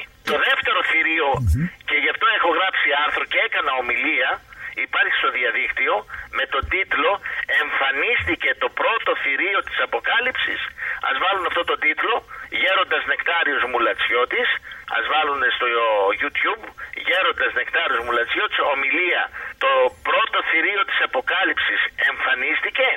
Και θα ακούσουν το πώς αποδεικνύω ότι 99,9% το πρώτο θηρίο είναι αυτή η κατάσταση και τα 10 κέρατα είναι αυτά τα 10 πρόσωπα, οι τραπεζίτες. Το δεύτερο θηρίο, το θηρίο το αναβαίνουν εκ της Αβύσσου, που έχει 2 κέρατα, θρησκευτική και πολιτική εξουσία, είναι ο αναμενόμενος Αντίχριστος, ο οποίος το είπε ο Χριστός, όταν έρθει ο άλλος, γι' αυτό είναι πρόσωπο, γιατί είπε ο άλλος. Ο άλλος. Έτσι. Τούτον λείψεστε. Αυτόν είπε ο Χριστός, η ανθρωπότητα θα τον αποδεχτεί. Εμένα θα με απορρίψει. Όπως και έγινε. Λοιπόν, να σας ευχαριστήσω, σας κούρασα. Όχι, μας μαγέψατε. Λοιπόν. Μην ξαναναφέρετε την λέξη κουράσατε εσείς. Θα ήθελα τη δέσμευσή σας και την υπόσχεσή σας ότι στο φιλόξενο βήμα μας θα... Όποτε θέλετε, ευχαρίστως και για όποιο θέμα θέλετε. Θα ξανάρθετε. Γιατί... Όποτε θέλετε και για όποιο θέμα θέλετε. Γιατί πραγματικά μας κάνατε να αισθανθούμε ανάταση. Ο λόγος σας είναι γάργαρος σαν νερό και ξεδιψάει. Και... Αγκαλιάστε το Χριστό και την Εκκλησία μας. Την έχουμε αυτή τη στιγμή και εγώ που είμαι κληρικός σας λέω ότι όλη την ελπίδα μου, παρότι βλέπω τις δυσκολίες που περνάει, τις οικονομικές η μονή μας, γιατί είναι 18 άτομα που είναι οι μοναχοί και 2 άτομα που έχω λαϊκούς, μένουν μόνιμα μαζί μας, 20. Ξέρετε τι είναι 20 άτομα να τρώνε το πρωί, 20 το μεσημέρι και 20 το βράδυ, σύνολον 60 άτομα να ταΐζεις. Και η Μονή, επαναλαμβάνω, δεν έχει οικονομικούς πόρους. Είχε κάποτε το προσκύνημα τη δραχμούλα, το ευρώ που έριχνε μέσα στο κεράκι. Σήμερα ο κόσμος έχει τη δυσκολία και αυτή τη στιγμή η Μονή μας βρίσκεται υποπτώχευση, θα σας έλεγα. Δηλαδή είμαστε στο στάδιο της πτωχεύσεως.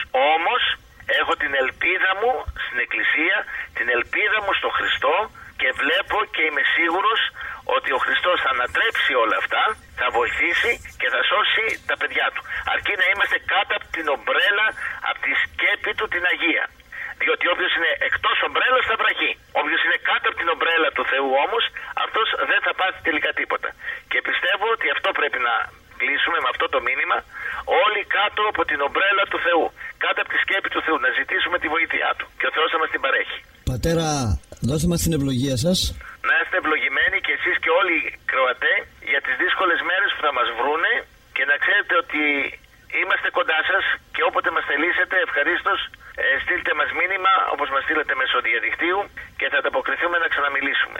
Άξια να πνέετε τον αέρα, πατέρα. Να είστε καλά. Και ευχαριστώ για αυτή τη φιλοξενία και σε εσάς συγχαρητήρια που βγάζετε ανοιχτά τέτοια θέματα και ακούει ο Έλληνας χωρίς να θέτετε κάποια εκ των προτέρων, μην πείτε εκείνο ή μην πείτε το άλλο, κάποια διλήμματα. Σε καμία περίπτωση. Να είστε καλά. Προσευχηθείτε και για μας. Βεβαίως και θα προσευχηθούμε. Την αγάπη μου σε όλη τη Λαμία. Σας αγαπάμε, κλείνουμε με το τσιπάκι σας. Και σε όλη το τσιπάκι το οποίο εφαρμόζει η συνθήκη του Σέγγεν. Ακούστε το. Σας αγαπάμε. Και πάλι τα λόγια θα δείτε πόσο προφητικά είναι. Γράφτηκε το 2000 το τσιπάκι. Μεταφέρετε την αγάπη μας σε όλους τους αγωνιστές. Θα το μεταφέρουμε. Σας αγαπάμε. Αντίο.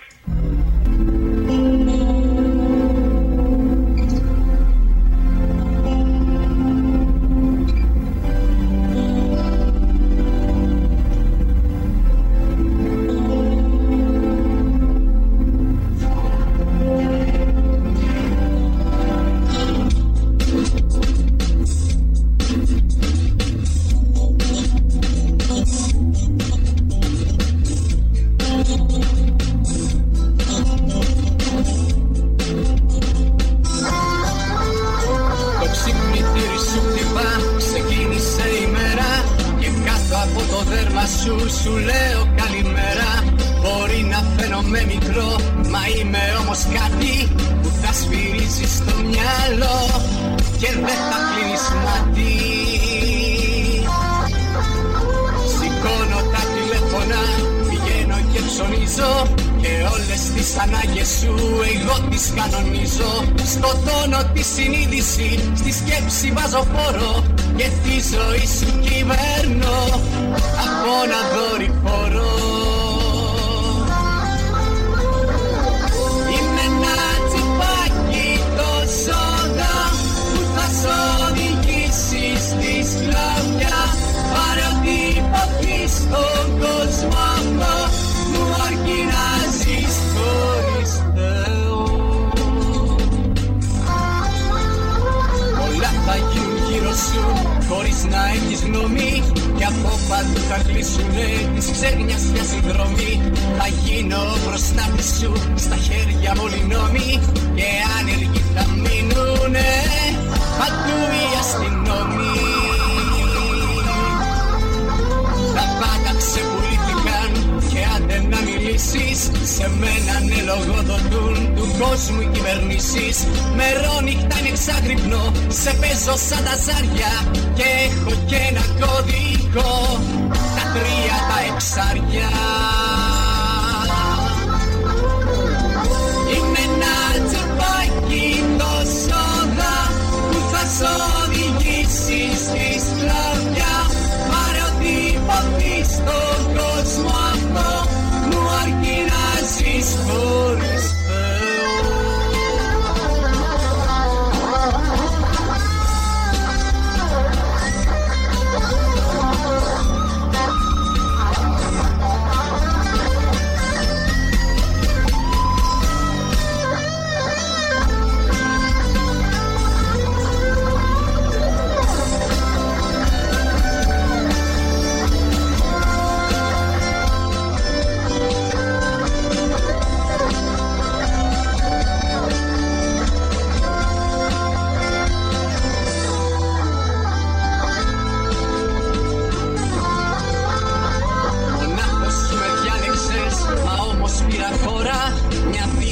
Σατανική σε οθεί στην κατηφορά. Χωρίς να το αντιληφθείς, σου έχω γίνει πάθος. Για δάκρυα είναι πια αργά, το έκανες το λάθος. Σε πάγανε τα ίντερνετ και οι πληροφορίες. Απ' τα αρχεία μου περνούν χιλιάδες ανομίες. Υπόσχομαι ασφάλεια, τη δίθεν ανεσή σου. Μαζί με την ελευθερία σου θα χάσεις την ψυχή σου. Είμαι ένα τσιπάκι το σόδα που θα σ' οδηγήσει στη σκλαβιά. Πάρε ό,τι υποθείς στον κόσμο αυτό, μου αρκεί να ζεις χωρίς Θεό. Είμαι ένα τσιπάκι Ευχαριστούμε τον πατέρα Νεκτάριο Μουλατσιώτη, ο οποίος πραγματικά μας φώτισε τη νύχτα με το λόγο του, τον Πύρινο.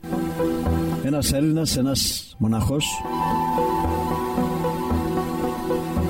ο οποίος δεν είναι μοναχός, έχει πολλούς πλάι του.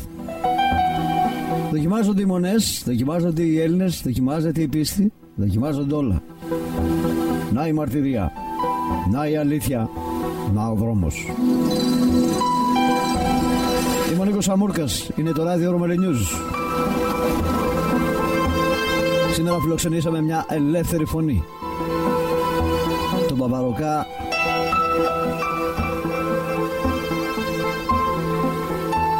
ηγούμενο, πατέρα.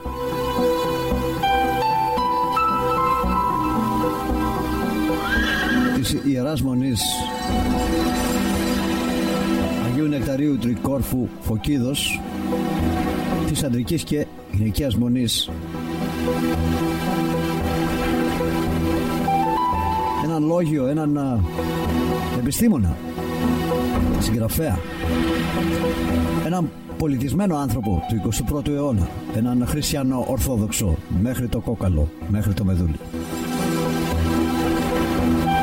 Είπε πολλά, είπε σπουδαία, που κανείς δεν τολμά να τα ξεστομίσει. Στο όνομά όμως του Χριστού τα είπε. Τα ακούσατε, γράψτε τα. Ο καιρός γάρ, εγγύς, αδέρφια.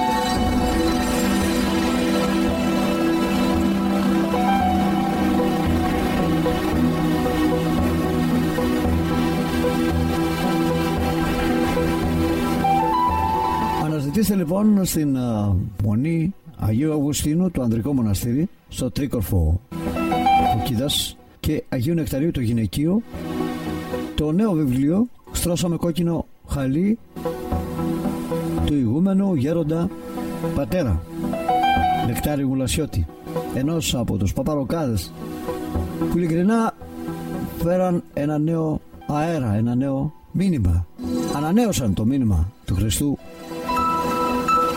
το πέρασαν στις νεότερες γενιές, δώσαν έμπνευση, δώσαν τη δυνατότητα επιστροφής, ολικής επαναφοράς όποιων μαύρων προβάτων χάνονται. Ευχαριστούμε από καρδιάς τον πατέρα. Ευχαριστούμε για την συμπαράστασή του, ευχαριστούμε για την υπόσχεσή του, για τη δέσμευσή του ότι είναι πλάι μας αυτούς τους δύσκολους καιρούς, τις δύσκολες ώρες. Και αν φτάσαμε τα μοναστήρια να πτωχεύουν, τότε οι ψυχές μας μάλλον χάνονται διαπαντός. Ο καιρός γάρ, εγγύς. Ήρθε η ώρα.